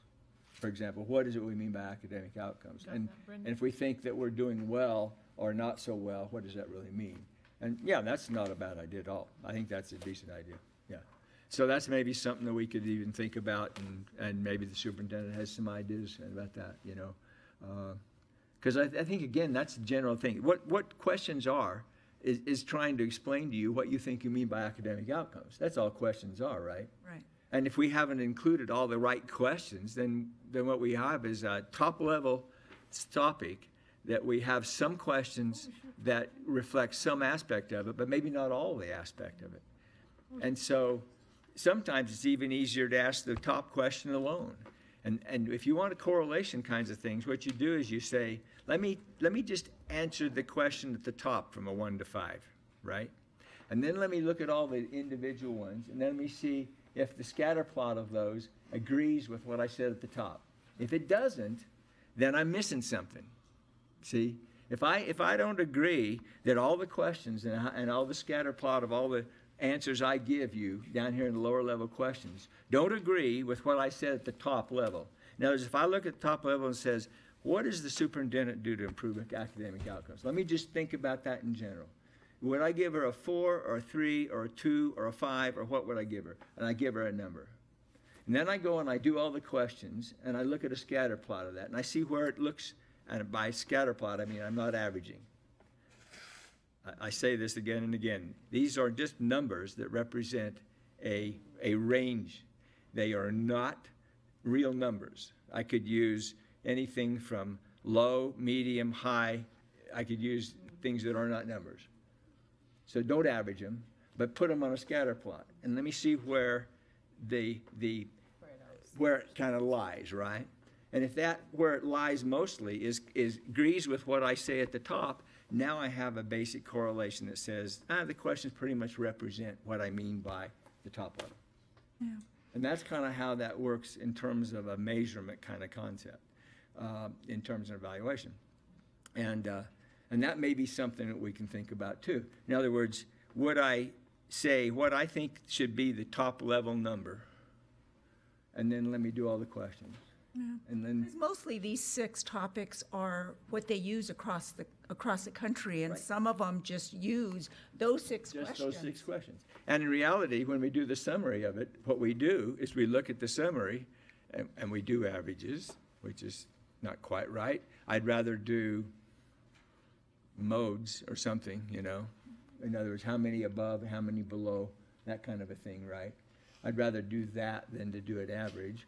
But you get kind of a mode where it is it more towards a 3 or a 4 or a 2 or wherever it is, right? And then we put that down, don't we? That's what we do in a kind of a consensus matters. We give it kind of a rating on that, which is a lot like just exactly what you said. I think what we're doing with the questions is trying to just say there are some things that we kind of would like to hear details about. You know, and you have a lot of details that you indicated. And we tried to get some of those in the performance framework, because I agree. I think having real goals, having real projections of what we think we want to have is a good thing for the superintendent to have. So some of that will come out of that, I think, from our discussions. In other words, we're going to have to see what the superintendent really wants in terms of goals, in terms of measures, in terms of those kind of things. And then we'll see relative to how we think that works relative to the general number, you know, how we're doing. So that's just to give you a little background there. Because I agree with a lot of the things that I heard from people in terms of the specifics. Those, we do want to hear those specifics. Right. They're kind of embedded within, in terms of a lot of things you had within the school performance framework. But I've asked those same questions myself. Yeah. So I'll make a motion. No, I want to make sure that, I mean, we can still have a motion in a second. That's okay. No. But we're not sure what we're voting on yet. If we don't have any changes, that's fine. But I just need to ask those. Sure. Board Member Patterson. Yes. With regard to family engagement, did we settle what it is? Did we decide what to do on this? I really think that the modeling starts at the top of the district, and I think it's really important. Family engagement is really key here, and I really think that it should be included. And, you know, I think I agree with Board Member Garcia that we define it, that we define what that looks like. And I remember at the CUBE conference, one of the things that one of the workshops was about parent engagement and what that looks like in the schools. And it was really, when you first hit that front door, it's even talking to the custodian, your contact information, you know, contacting those who are at the front. And those relationships that you build as you go along, as you come into the school, it's talking, it speaks to a one-on-one relationship with parents. And then having that ongoing conversation with families. And it's a constant, it's building relationships with our families out in our community and our students, and I think that's really important. Yeah, I do too, and in fact in the STEP they do define it, and in STEP they do define exactly what you're saying. They do in fact indicate a one-on-one, they indicate the relationships, and they indicate a definition. So they do have that. Now whether we like it or don't like it, that's another question. Okay, but they do have a definition of that. So that maybe can be brought to us in terms of that, you know, just as a board in general. Now, whether you like it or don't, I mean, I think what I saw was very much exactly what you said, Candy. Everything you said was in that definition in terms of building the relationships, having it two-way, making sure it was a conversation. Mm-hmm. Absolutely, every single one of those things was there. It's part of our policy. Right, and it's at the school level. In fact, they are, in fact, driving it from our Family Engagement Policy and Procedure Directive. They are driving it from that. So that is what that is about, is trying to implement it at school level. Now, that doesn't satisfy necessarily the idea that we might like to have something that's at the superintendent level, okay? That's okay. That's still something that's maybe in addition to that. But I very much like the idea that the schools themselves are working on how do we do that, because they're the ones that are on the ground floor. You know, they're the ones, Candy, that are working with individual parents and everything. And if they do it right, we're going to have most of the issues probably covered there, would be my guess. But that doesn't mean we wouldn't like to have the opportunity to have them, because Superintendent Reedy does have a good way to communicate. She has a good way to do this and collaborate. And so to have our people see this and to talk with her on this, I think would be very useful. In other words, it's another way to promote our schools. It's another way to promote what we're doing in APS and to be available in terms of the top level, so people don't say, well, you're up there in some ivory tower and don't talk to anybody ever. And when that's not true. That's not true. But if an individual doesn't have a chance to actually participate, they feel that way. So the perception is there. So just a message. I think that's a thought, okay? And we've heard that. We've heard that, from our parents tonight. We've heard that from parents before. So there's a thought. Yeah, Board Member Peterson. So I would like to make the suggestion that in section 4, that we add one item in that section that somehow says has developed pathways for community, for listening to the community, for having community input. I'm not sure exactly how to phrase it, but to have one item in that section 4 that specifically addresses the communication into the district, not just the communication out from the district. And then with that I'd move to accept this as it stands, because I think the rubric, I think it's an interesting idea. I can't see us being able to create that between now and what the time frame is, but maybe for next year, early on in the process, just to look at some of the models that are out there for other evaluations. But I think it's too huge of a task to think we could do it for this year. Let me follow up with you on the one question you had, okay? If you want a question that deals with how do you communicate, let's say, with, because I'm looking at the thing that says communicates externally. That's what I was looking at. And it doesn't, that kind of says that maybe. So my question is how would you change that to make it what you want it to be? So maybe it's communication externally. The superintendent develops structures or pathways for community. I think Board Member Montoya Cordova had an idea. I saw a hand. Maybe okay. she's more verbally. I know, I've been trying to get a word in edgewise here. There you go. Because I think, in just response to the parents, I think what the issue is that it's the levels of engagement. Right. Right? Because you have a level of engagement with the school, and I think we've done a really good job with the STEP and working and solving their issues at that school level, right? But what happens when you have to have a level of engagement that is either at the zone level or then it rises up to the district level? How does that work, and how do we engage parents when, because there are, and what I've seen is that there are a number of issues that could come up that are specific to a zone, for example, and they're unique to a zone. And it's not just at a school level, but it really is something that needs to happen at that level. And what I heard from the parents clearly is like, when and how do we engage with them at that point when we're needing to problem solve? Because the problem is even bigger than us. We can't solve it by ourselves, and we really need that community input to help us solve that. So I don't have any solutions to the thing. You can't go there.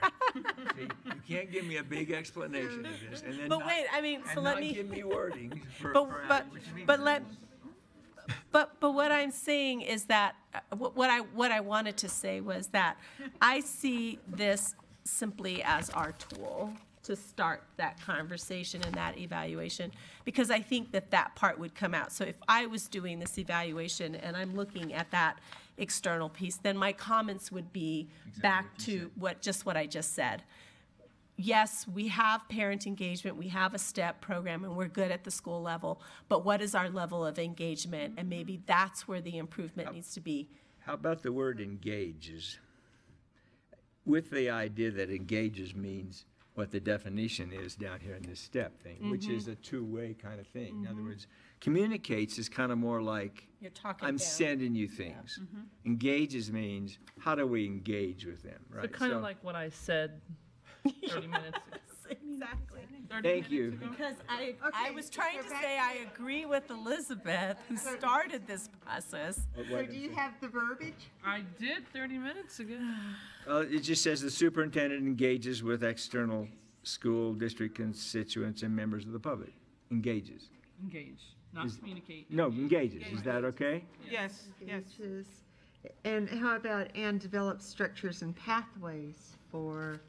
Well, now, Or and, that see, engagement. and in questions is bad, because and says, you may engage, but I don't have any pathways. So now how do I rate this? Just flip it. You try not to put ands or ors in questions. Structures and pathways for family engagement. There you go. Oh, The very good. superintendent develops, Structures and pathways. okay, here we go, structures and pathways For family engagement. Yeah. for family engagement or just external, for family engagement? Family engagement, because it's only about the family, this conversation, this. Well, this was more about public, total public. No, no, we were this- talking about family engagement. I understand, but this question had more than that in it. This question included all that. So you want to change this question, you want to change this question with just family? Yeah. Just family. Okay, does everybody agree with that? With what? Are you okay with that? We're changing that communication externally. In fact, I probably would say engagement externally. How about that? And the statement would be, the superintendent develops structures and pathways for family engagement. Is that okay? That means I don't care about businesses and I don't No. care about public. I care only about families. Listen, we still have Why not just add? visibility in the community. We have motivate others externally. We have collaboration. All of those I'm things. just saying in that question. Collaboration. I'm saying in Yes. that question, we only care about families. Yes. Okay, that- right? And that I'm question. not saying anything about the rest of the questions. We only Want to care make about- sure we understand. Right, don't care about. Don't care about anything in that question. Okay. So that if you got it, one question here. have It's an collaboration. engagement externally. Yep. In fact, we probably should say family engagement. What the heck? Let's just say family engagement. That's what it's about, right? Yeah, that was the question. Okay. Family engagement is the topic, and the question is, the statement is, the superintendent develops structures and pathways for family engagement, period. Yes. Yeah. And Okay, then, and then, Well, now, sorry. guys, And then, what I would do is, I think our constituents and members of the public are still important. So all I would do is I would add that to the next one under collaboration. Bus- You'd have business, city, educational, community groups, constituents, and members of the public. Well, I think Since you're they are. taking that out of there. I know, but those are all our members of it. When I say community groups, those are all public, right? Or do you want to add, and members of the public?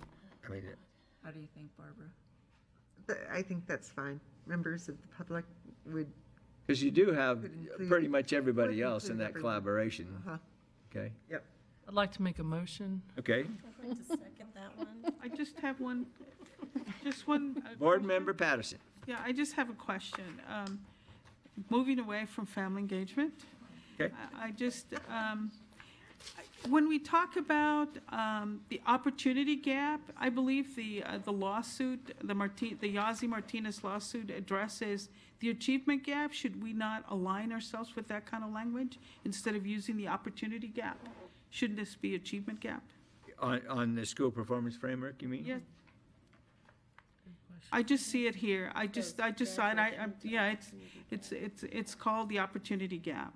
Instead, I think it should be the achievement gap. It aligns with the lawsuit. The language that's being used in the lawsuit, that was used in the lawsuit. You know, we don't have to do what the lawsuit says, but it's okay if the board members think that that's what we should do. I mean, I've gone back and forth with this term. Back and forth. I'm fine with achievement gap. I think a lot of times we use the word opportunity gap. We use that as a positive. In other words, the idea being is we think it's we have opportunities here. In other words, we have a diverse group here. Those are opportunities. And we think there's a gap in the opportunities that we have, as opposed to achievement. There are a lot of opportunities here that we have, not just in achievement either, by the way. We're talking about achievement when you start looking at grades, graduation rates, and all of that. It's really an achievement. But we already have proficiency rates Not really and things like that. opportunities. So my suggestion is that we change it to achievement gap. Improved academic outcomes. So reducing the achievement gap? The one reason why I think we put opportunity is that's an objective. I think the goal is the achievement gap. But as a school district, how do we actually address it? What tangibly do we do to address it? And so the tangible implementation of closing the achievement gap is to look at what opportunities are we providing. And so it becomes, to me, then it becomes a resource thing. It becomes how do we actually implement it in a way that students feel? And we do that by saying, what is it that one group of students have access to that another group of students, where it becomes our obligation and our responsibility to provide it. So I think that's the reason that it got shifted to opportunity, not that the ultimate goal isn't how are students achieving, but it's what's our obligation to actually do something about it. But you're comfortable using the opportunity gap. I just think it should be the achievement gap. I know that's your level of comfort using that word. You would prefer that. But I really think it's the achievement gap we're talking about when we talk about this. Well, it's interesting because the Yazzie thing talks a lot about equity. It talks a lot about opportunity. It talks a lot about the fact that the problem is that a lot of our students don't have the opportunities that they should have. So I have a mixed feeling about in terms of just the Yazzie lawsuit, because I think, in fact, it does talk about opportunities, and it's talking about the fact that that's one of the issues we have is equity. And so I think the idea of saying reducing the opportunity gap is one of an equitable kind of thing too. So it's not just about graduation rates or just about whatever. So that's my thought. Because we already have graduation rates in there, we already have proficiency rates in there, we already have all those things that relate to achievement. That relate to achievement. And so what we're really trying to say is we really want to, in fact, make sure that the opportunities that we provide our students here through equity, through all the things that we talk about at every meeting, right, guys, is in fact what we're actually reducing. So, that's my thought about what that means. So, because we have all the other things already. Should we just ask what we think about changing it from opportunity to Yeah. achievement? What do you think? I'm fine leaving it with opportunity. Okay, what do you think, Barbara? I think the place to put the achievement gap is in the heading. This is my personal thing, and I don't like that at all. I like performance very much more because, in fact, performance is over across there. Achievement is very much associated with test scores and so forth. Right. And we'll never get over that hurdle as a top level thing. I'm just giving, and I'm interrupting you, and I'm sorry, but. So when I look at improve academic outcomes as the heading, then if we're talking about academic outcomes there, to put it in that overall, if we're talking about equity in all of these things, it's a thought. That's a thought. I think all those relate to our academics. In other words, you know, you're not going to get academics if you don't have opportunities. You're not getting academics if we're not equitable in terms of how we're doing things. We're not going to get that. So any performance aspects that we're doing, attendance, you know. Attendance is not directly an academic thing, but it definitely is related to academics. There's no doubt about it, right? So what we're looking at in a performance framework are what are the measures of performance in all kinds of things are we really looking at? What are our goals and what are our measures? What do we want to have for a graduation rate? What do we want to have for whatever? So we're trying to say those are the things that we want to actually put down maybe some numbers on or some trends. What's our trend looking like, you know, over time? What does it look like? And so those are things I think that are important. But so anyway, Board Member Patterson had a question about changing opportunity achievement. I want to know from a board member point of view, do we like achievement better or do we rather have opportunity? I mean, Well, Barbara has a suggestion though on it as well. Okay, I'm sorry. okay, Barbara, what's your suggestion? So my suggestion was looking up at the overarching subject, improve academic outcomes. Considerations that should be given to this area should include, but not be limited to, the following. In that, improve academic outcomes. I need to think about it. Let's listen to what Board Member Garcia has to say. Let me keep thinking about how it could go. Moving to Board Member Garcia. I think using the word opportunity is actually more appropriate. And the reason I say that is achievement is one aspect of opportunity, but it doesn't encompass all the aspects of opportunity that I think we're trying to address.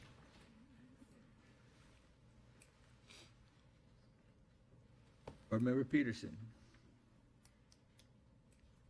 You didn't go back this way. What? You didn't go back this way. Or you're Well, still no, going that way. Board Member Patterson gave floor to Board Member Peterson. Board Member Okay. Peterson gave the floor to Board Member Garcia. Now the floor goes back to Board Member Peterson, okay? So I'll give it back to Board Member Montoya. I'd like to make a motion. Wait a minute, you never had it. You got to give it back to Peterson. I didn't even say anything. You have to give it back to Peterson. I mean, to Board Member Patterson here. Board Member Patterson's at the floor now. Boy, I hate to do this and roll, but you know, that's where Robert's Rules of Order would probably be kill me. Go ahead, Board Member Patterson. Board Member Peterson has given the floor back to you. No, I'm. The heck was the question? You can have the floor back. You want? So You better wrap this up right now. there are two items. One is the student achievement, one is opportunity. I think, and again, the reason why I keep going back to opportunity is that to me is the tangible. That's what we guarantee about resources, about what students have access to. The student achievement in the part of, I think I'm still thinking. Because I think that the point is that we need to know if we're serving students well. And what do we need to look at to know if we're serving students equitably and well? And I think that's what, if we limit it to only test scores, which is too often how we look at achievement, rather than looking at all of what's happening in a student's life. It sets us up in a way that I'm not sure is helpful for what action we actually carry through with. And that's why I keep going back to the opportunity gap. Do they have access to AP classes? Do they have access? Are we providing what students need to be successful? Are we providing the CTE things? How are we going to define achievement? And I think in the lawsuit, it's a breadth that's beyond just, are they scoring the same on test scores? I mean, I think the vision is way broader than that, than just what's a test score. It is the graduation rate. It is. I'm going to stop talking for a second because I feel like I'm going around in circles. It's not helpful, but I think it's a conversation that's important. Let me summarize a little bit. In the Academic Master Plan, there is something called the School Performance Framework, and there are elements of this. And I think what we've done, because we've had some input on this, we've expanded that a little bit in terms of specifics. These are just kind of specifics kinds of things that might be covered by the superintendent. And so, you know, you can look at the Academic Master Plan, you can look at the little brochures we've got, and they've got a school performance framework there. And it includes things like social emotional learning and whole child and lots of things. We're trying to put some specifics to that a little bit. And so that's the idea. It doesn't mean that every one of these is exactly what we want or comprehensively everything we want. It means here's some suggestions to the superintendent for areas where you might give us some measures, where you might give us some trends. And that's the idea, okay? So the reason I use school performance framework, because that's what's used in the Academic Master Plan, okay? Those are the words that are used. And so I wanted to be consistent with, or we've wanted to be consistent, I should say. I didn't do this, we did this before when we put it down. And that was because it was consistent with what was in the Academic Master Plan. So the Academic Master Plan is kind of an overarching thing. The school performance framework is, well, here's some details about what we mean by measures and those kind of things. Now, Peggy may want some very specific things, and I may be happy with something that's a little more general, but that's okay. You know, in others, that's what we're going to ask for. And so how well the superintendent can give us some of that information, or maybe say, hey, those are really good ideas, and we're working on that. Maybe the SAPR stuff that we're doing right now with Richard, you know, is starting that process of giving us trends over time and what our goals are going to be and what we're going to try to do next year and the year after that and those kind of things, right? So there may be an implementation mechanism here that's going to help out in terms of where we get that information. So I think the idea was, and a lot of this is from what Peggy gave us, was let's get some details here about what we really mean by performance and what we mean by that framework, right? Instead of just kind of some general words that kind of go along with things. And let's see if Richard can come up with magic here, you know, in terms of a way to describe all that, right? And so, you know, that may be something that's described to us, right? That's the idea. So it's not saying that we might not have other words here or other things. There are probably lots of other things that we haven't included. Like, I don't think I've seen CTE in here, you know. Well, you know, I like CTE too, and, you know, that's part of an academic master plan, actually, right? So there's some other things too. Can I ask Board Member Patterson, because I think all of that's true. I think you have a concern that, I guess I want to get at the underlying concern that you have, and I think there is an underlying concern that you have if we don't have that language, and it's probably a concern that we need to listen to. So I just want to hear, what is it if we don't use the terminology? Because I'm kind of holding on to opportunity gap, but I think there's a concern that you have that if we don't use the terminology of achievement gap, we're going to neglect something that we need to not neglect. And I don't believe that it's neglect necessarily. I just think that when you look at the district, don't we look at achievement rather? We look at achievement in tandem with outcomes as well. Don't we always do that? Don't we look at what are the outcomes? What is the achievement here? To me, it's always a question of how are we measuring that, and what's important, and how we measure that. And how, I think it's a measurement that we're looking at as well. I think it's a measurement. And there's legislation that will be introduced this coming session regarding the achievement gap by legislator Trujillo, Christine Trujillo. Can you explain what you mean by Elimination, it's the achievement gap, the achievement gap. Just tell me what you mean by achievement, so I understand whether it's included here or not. How are we doing, how are we doing in the district? How are we doing, not even in the district?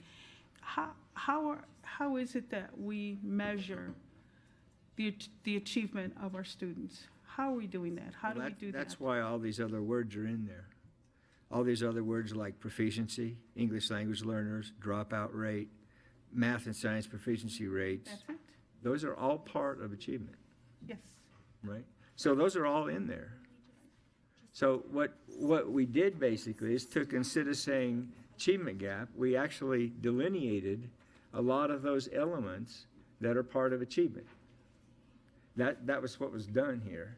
And so that's why I'm having trouble with why it doesn't include that, Well, Candy, because those are the things that in fact define achievement. I'm okay with not, if we need to go down this road here, we're spending, staff is here, and then we have a couple of parents in here. I'm okay with leaving it the way it is at this point in time. I think if we revisit this at another time, maybe we could take a look at it a little closer. I'm okay with leaving it the way it is at this point. I just think we probably should have had a work session before we brought this to the board. Probably should have had a work session as a board, or even a retreat, looking at this information, quite frankly.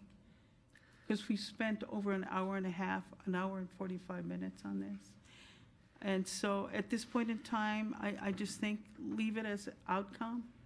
The, what is it, the opportunity gap, just leave it. And then we'll revisit. Okay. All right? So do we have You an have a agreement on the Yeah. one change? Where were we? Do we have a motion? So moved. Do we have a second? All in favor, please say aye. Aye. All opposed? Thank you. Okay. We do have more here, guys, if you really want it. It's, we have to have approval of our consent item. So do I have a motion for I approval? move for approval. I'll second. All in favor, Don't all second. all in favor, please say aye. Aye. Aye. All opposed? Thank you. We'll go on to board member comments. Do we have any more board member comments? I need to make a quick comment. I'd like to apologize to my children for bribing them with dinner if they attended tonight's meeting. So my apologies to the redheaded Armijos in the house. So it's going to be a really good dinner, I promise. Better be good. I'd also like to congratulate our student, staff, and community partners tonight through all of their recognitions. And to our Bandelier parents and advocates who stuck around, we hear you, we share your concerns. And after the comments that were made at the last board meeting, we actually did have a presentation on APS Families Connected, and had an opportunity to hear about programs and services that they provide to our schools. And because of your comments, our major questions to them were, well, how do our families know about it? How are you communicating these kind of programs and services to our community? So we did learn a lot about the APS Families Connected and in reference to family engagement. So we hope that our associate superintendents can meet with the Bandelier parents and discuss opportunities around family engagement and also concerns around school culture as well. One last thing, there is a draft calendar that is out for the school year of 2019-2020. You can find it on the APS website. We can also email it to you if you want. If there's anyone left in the room, we can share that draft calendar with you, and we would love your input on that calendar. And that's it. Thank you. Thank you, Board Member Armia. Are there other comments from anybody? I do. Yes, Board Member Garcia. I want to just go back to public forum. I thought the 4 presenters regarding the Zia Family Focus Center, we need to figure out a way to at least talk with these folks, have a conversation, and see how we engage them into perhaps some opportunities. It sounds like they have something they like. It's helpful to hear from the young people. And my hope is that whomever you decide, Superintendent Reedy, in terms of your associates could perhaps engage a conversation there, and perhaps we could direct them both to city councilors and or our community schools program.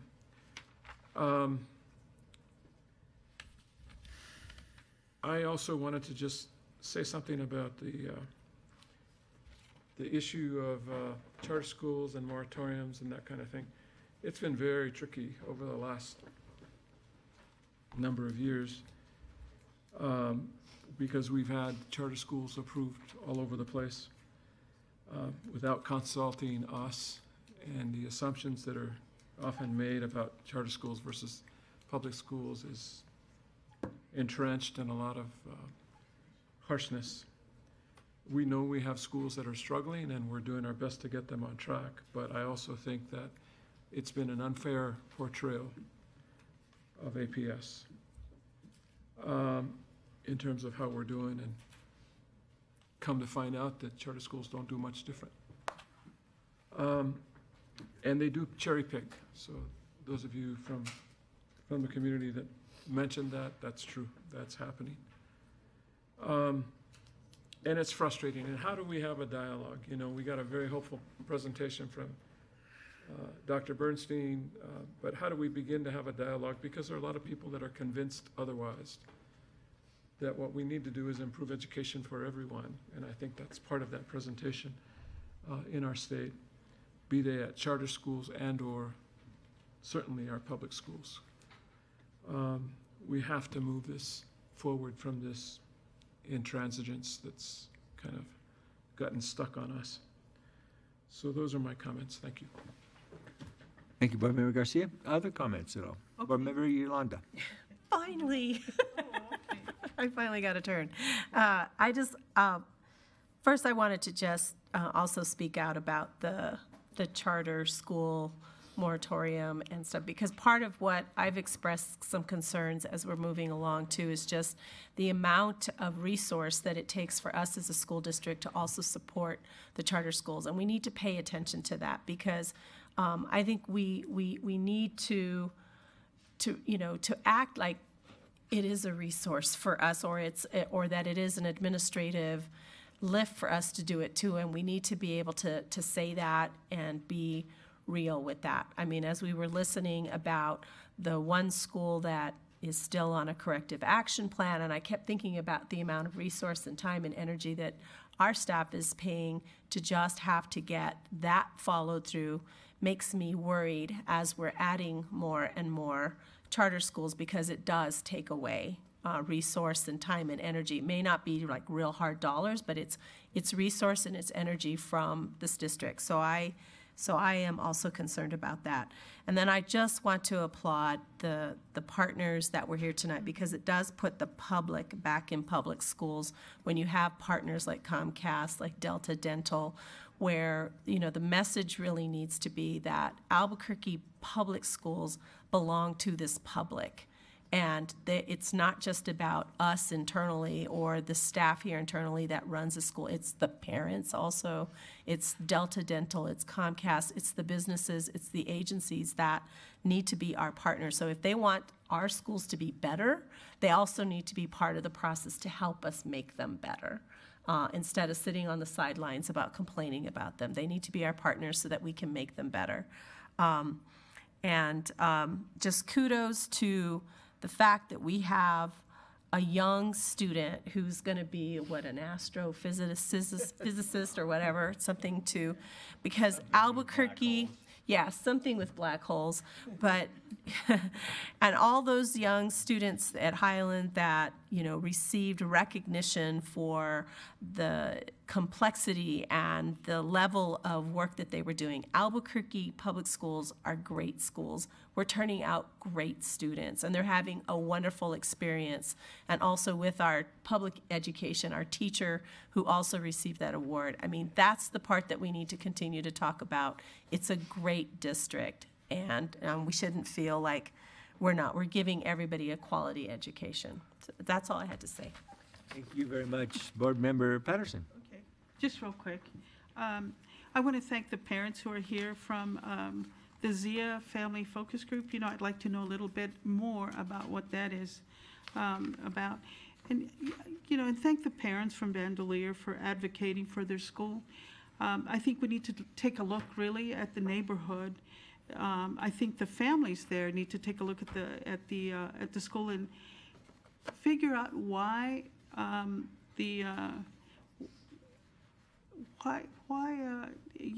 why have some of the students left the area, or is it that the community has become gentrified? Has something changed in the community, and not necessarily with the charter schools? But I agree with much of what you have said, and the moratorium is an interesting conversation that we probably need to have. The other thing, I want to thank you, Superintendent Reedy, for your report. It was a vibrant report, and I'm sorry I missed some of the activities on the west side, but thank you for being there, as always, for all of us in our community. Thank you so very much. And thank you, Dr. Piercy. Thank you. Board Member Peterson. Let's see. Yes, I always appreciate people coming out, and it's so nice to have students come for public forum. It's incredibly helpful. A couple of things. One is I want to thank Board Member Yolanda Montoya Cordova for talking about public service, because it's something that's on my mind a lot. And when we talk about what our communities need and why public schools are so critical, it's really, you know, inspiring kids to support our community. That's what it's about. It's not being a good employee for someone. It's being, how do we grow members of our community? And seeing that investment in the community is something of value, and it's something that we've lost and gotten away from. And I don't think that we can talk about it too much to say, what is it that we're building?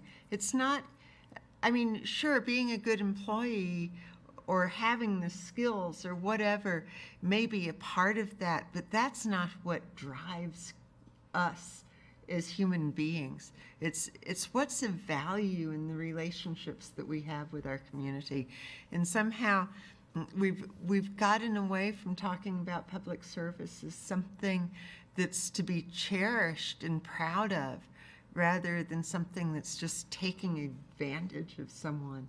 And it's gotten twisted that way. But when you look at all of the people who make the state run and the city run and our schools run, we can be really proud of that. So thank you for that little reminder. I really appreciate it. I've said this, so I apologize when I repeat things, but there are other people here. There was an analyst for the LFC at the NMSBA resolution and legislative committee. And what he said was that at this point in the state, there are about the same number of students in charter schools as there are in the Las Cruces public schools. However, it costs 25% more for those students. And the outcomes are absolutely no better or worse. But what they have done is segregate our community even more. So the schools, and we saw this with a couple of the schools that we had updates on, you know, the schools, the charter schools that are glowing and wonderful, you look at their demographics and they do not look at all like the demographics of our city. And ones like, I asked the question with the charter that's at Mesa del Sol. And the response was, yeah, some of the students come from that community. A lot of them come from the South Valley. And those are students that would be in South Valley schools, that would make South Valley schools look like the community.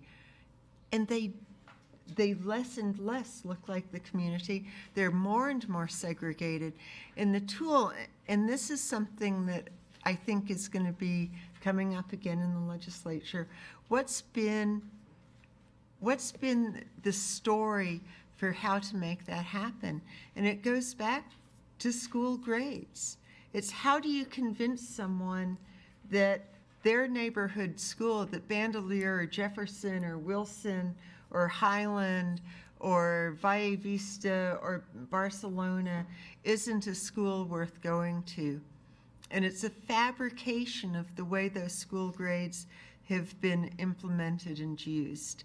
And there's been a lot of research. I think it's something that I know the LESC is talking about, and I think it's something really critical for us to look at. That is the one thing that's in statute that has to have a statutory resolution.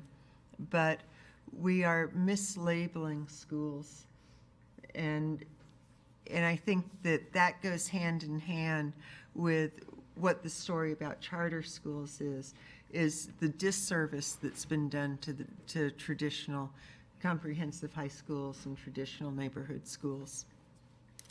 So I think that's what I have. Thank you. Thank you. Board Member Muller-Aragon. I just wanted to, this morning, I was also at E-Academy with the superintendent, and you have to go out there. Those students are amazing. Just the way they just praise the school, and they're so proud of what they are doing with their own hands, and they're planting, they're getting donations to plant their own trees, or digging trenches so the water can go where they need it to go. And I mean, they're so proud. They were just saying, oh my gosh, like 10 years from now, that ash tree is going to be, 25 feet high, and I planted it, and it'll always be part of me. And they were just so proud of their teachers. They're happy to be at the school. They did leave their neighborhood schools, but they love where they're at. It is fitting their needs, and I think that is always very important to allow those choices for our children. If you just spoke to those kids so well spoken, and I think the superintendent would just agree, they were just all happy. And that's all we really want for our kids, whatever school they're at. We want them to be happy. And so when it comes to limiting choices at charter schools, that is something that I will never be for. I think that is something that parents should have choices. People who have the financial means to send their children to a private school have that financial means. I think we need to figure out a way to provide transportation so some of those children who can't get to a charter school they might want to get to are able to, and I think that's a way that we need to look at it. But to ever limit a parent's choices because they don't have the financial resources, I think is a terrible thing to do. I'll use that word instead of a word I would prefer to use. The other thing, I was out, I don't know about the Zia Family Focus Center. It seems like they don't have the funding somehow, and that's maybe what's going on, that they aren't getting the funding that they would have from the county. That's how it sounded to me. So that's something just to look at, because it seemed like the kids and parents thought it was wonderful. So we just need to figure that one out. And this past weekend, I was out having coffee and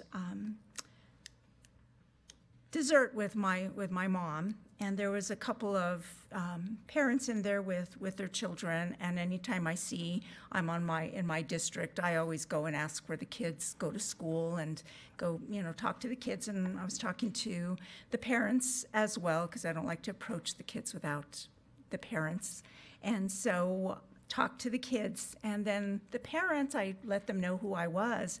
And so they wanted me to pass some information on to the superintendent. I did invite them to come and tell their story themselves here at Public Forum, but obviously they didn't come. There was one of the children that I spoke to was a middle schooler. The other one was in elementary school. And part of the problem, they wanted to see if there was some way that they could have some kind of a policy that would inform the problem that they're seeing at the elementary and the middle school in my district. And what they found is that their teachers are going off subject and they're going toward really political liberal dogma in classes that have nothing to do with history. It could be in their band class, it could be in their drama class, it was in their math class. And the kids, they told me that they're afraid to say anything, but it's going against what their parents are teaching them. And so they were, and this isn't just the staff at the two schools, but it also went on to some substitutes that the middle schooler told me was doing the same thing. So the kids were being told that their parents were wrong, that the president was, they were using not very nice words that I don't think should be used in speaking about a president, that their family obviously voted for and was supporting and did say that. The kids know who we have supported and they know what we're teaching them. And so they are having a really hard time. We have to remember that in our state, we did have 50-some% of people that didn't vote for the candidate that ended up winning in New Mexico. And we are educating those children that come from conservative families as well, and we need not to forget that. There are things that should be taught, and there are things that should be taught at school, and there are things that should be taught at home. And these children are petrified.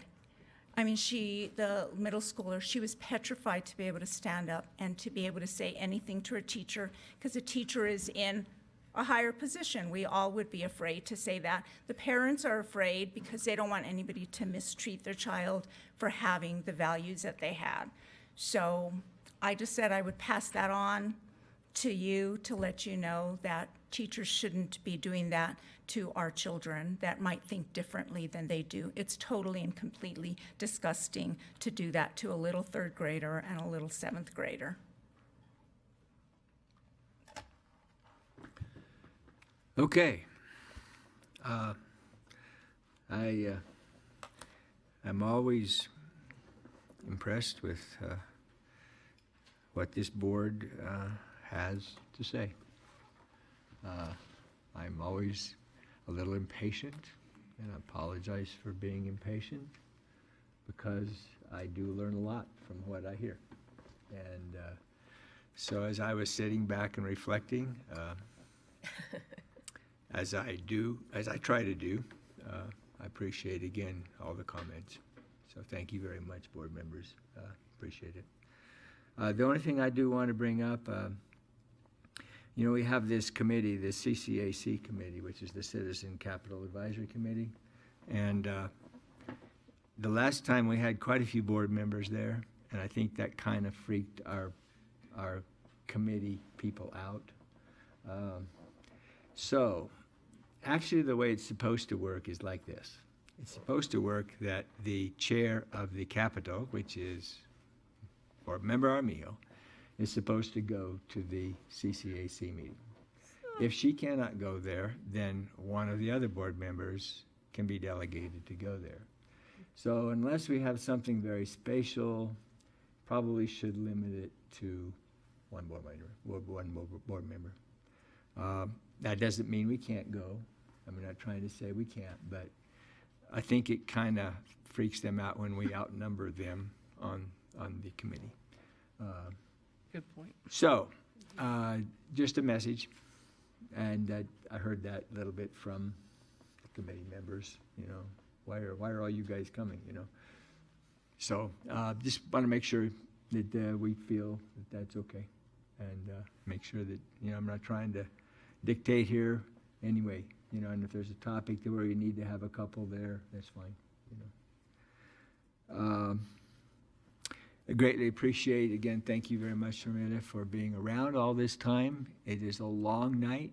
I'm not sure, but what your family's gone. They're already going to eat, is that right? Yes, they Okay. started without me. Starting without you. The restaurant closes in like 5 minutes. Yeah. Yeah. But Eat Mama at the bar. Yeah. I said. No, I'm just kidding. But to respond and let you know that even though we maybe didn't directly respond to your questions in your email, we are responding in the sense that we are mentioning these things to the superintendent. We are seeing what can be done perhaps with a different kind of a model in terms of communication. We're working on that quite a bit, and hopefully we will come up with some things that are very valuable for you. And thank you very much for being here and for staying around for all this time. I think you need to be commended. Now, whether your sanity is to be commended or not, I'm not sure. But it's great. So thank you very much for being here.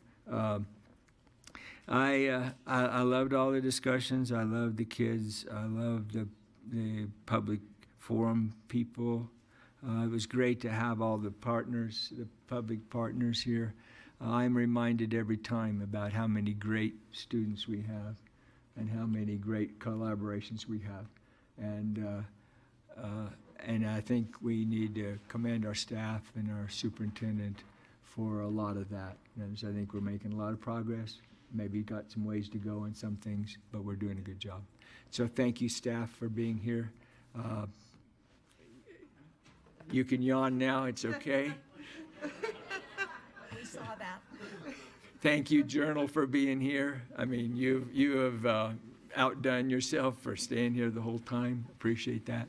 So thank you, guys. And we're going to close this off. The announcement of the next board meetings. The next board meeting will be held Wednesday, November 7th here at 5 p.m. And the next special board meeting will not be held on October 22nd. We are canceling that. So we are adjourned. Thank you. Oh, I did want to mention the Dodgers are up 3-2.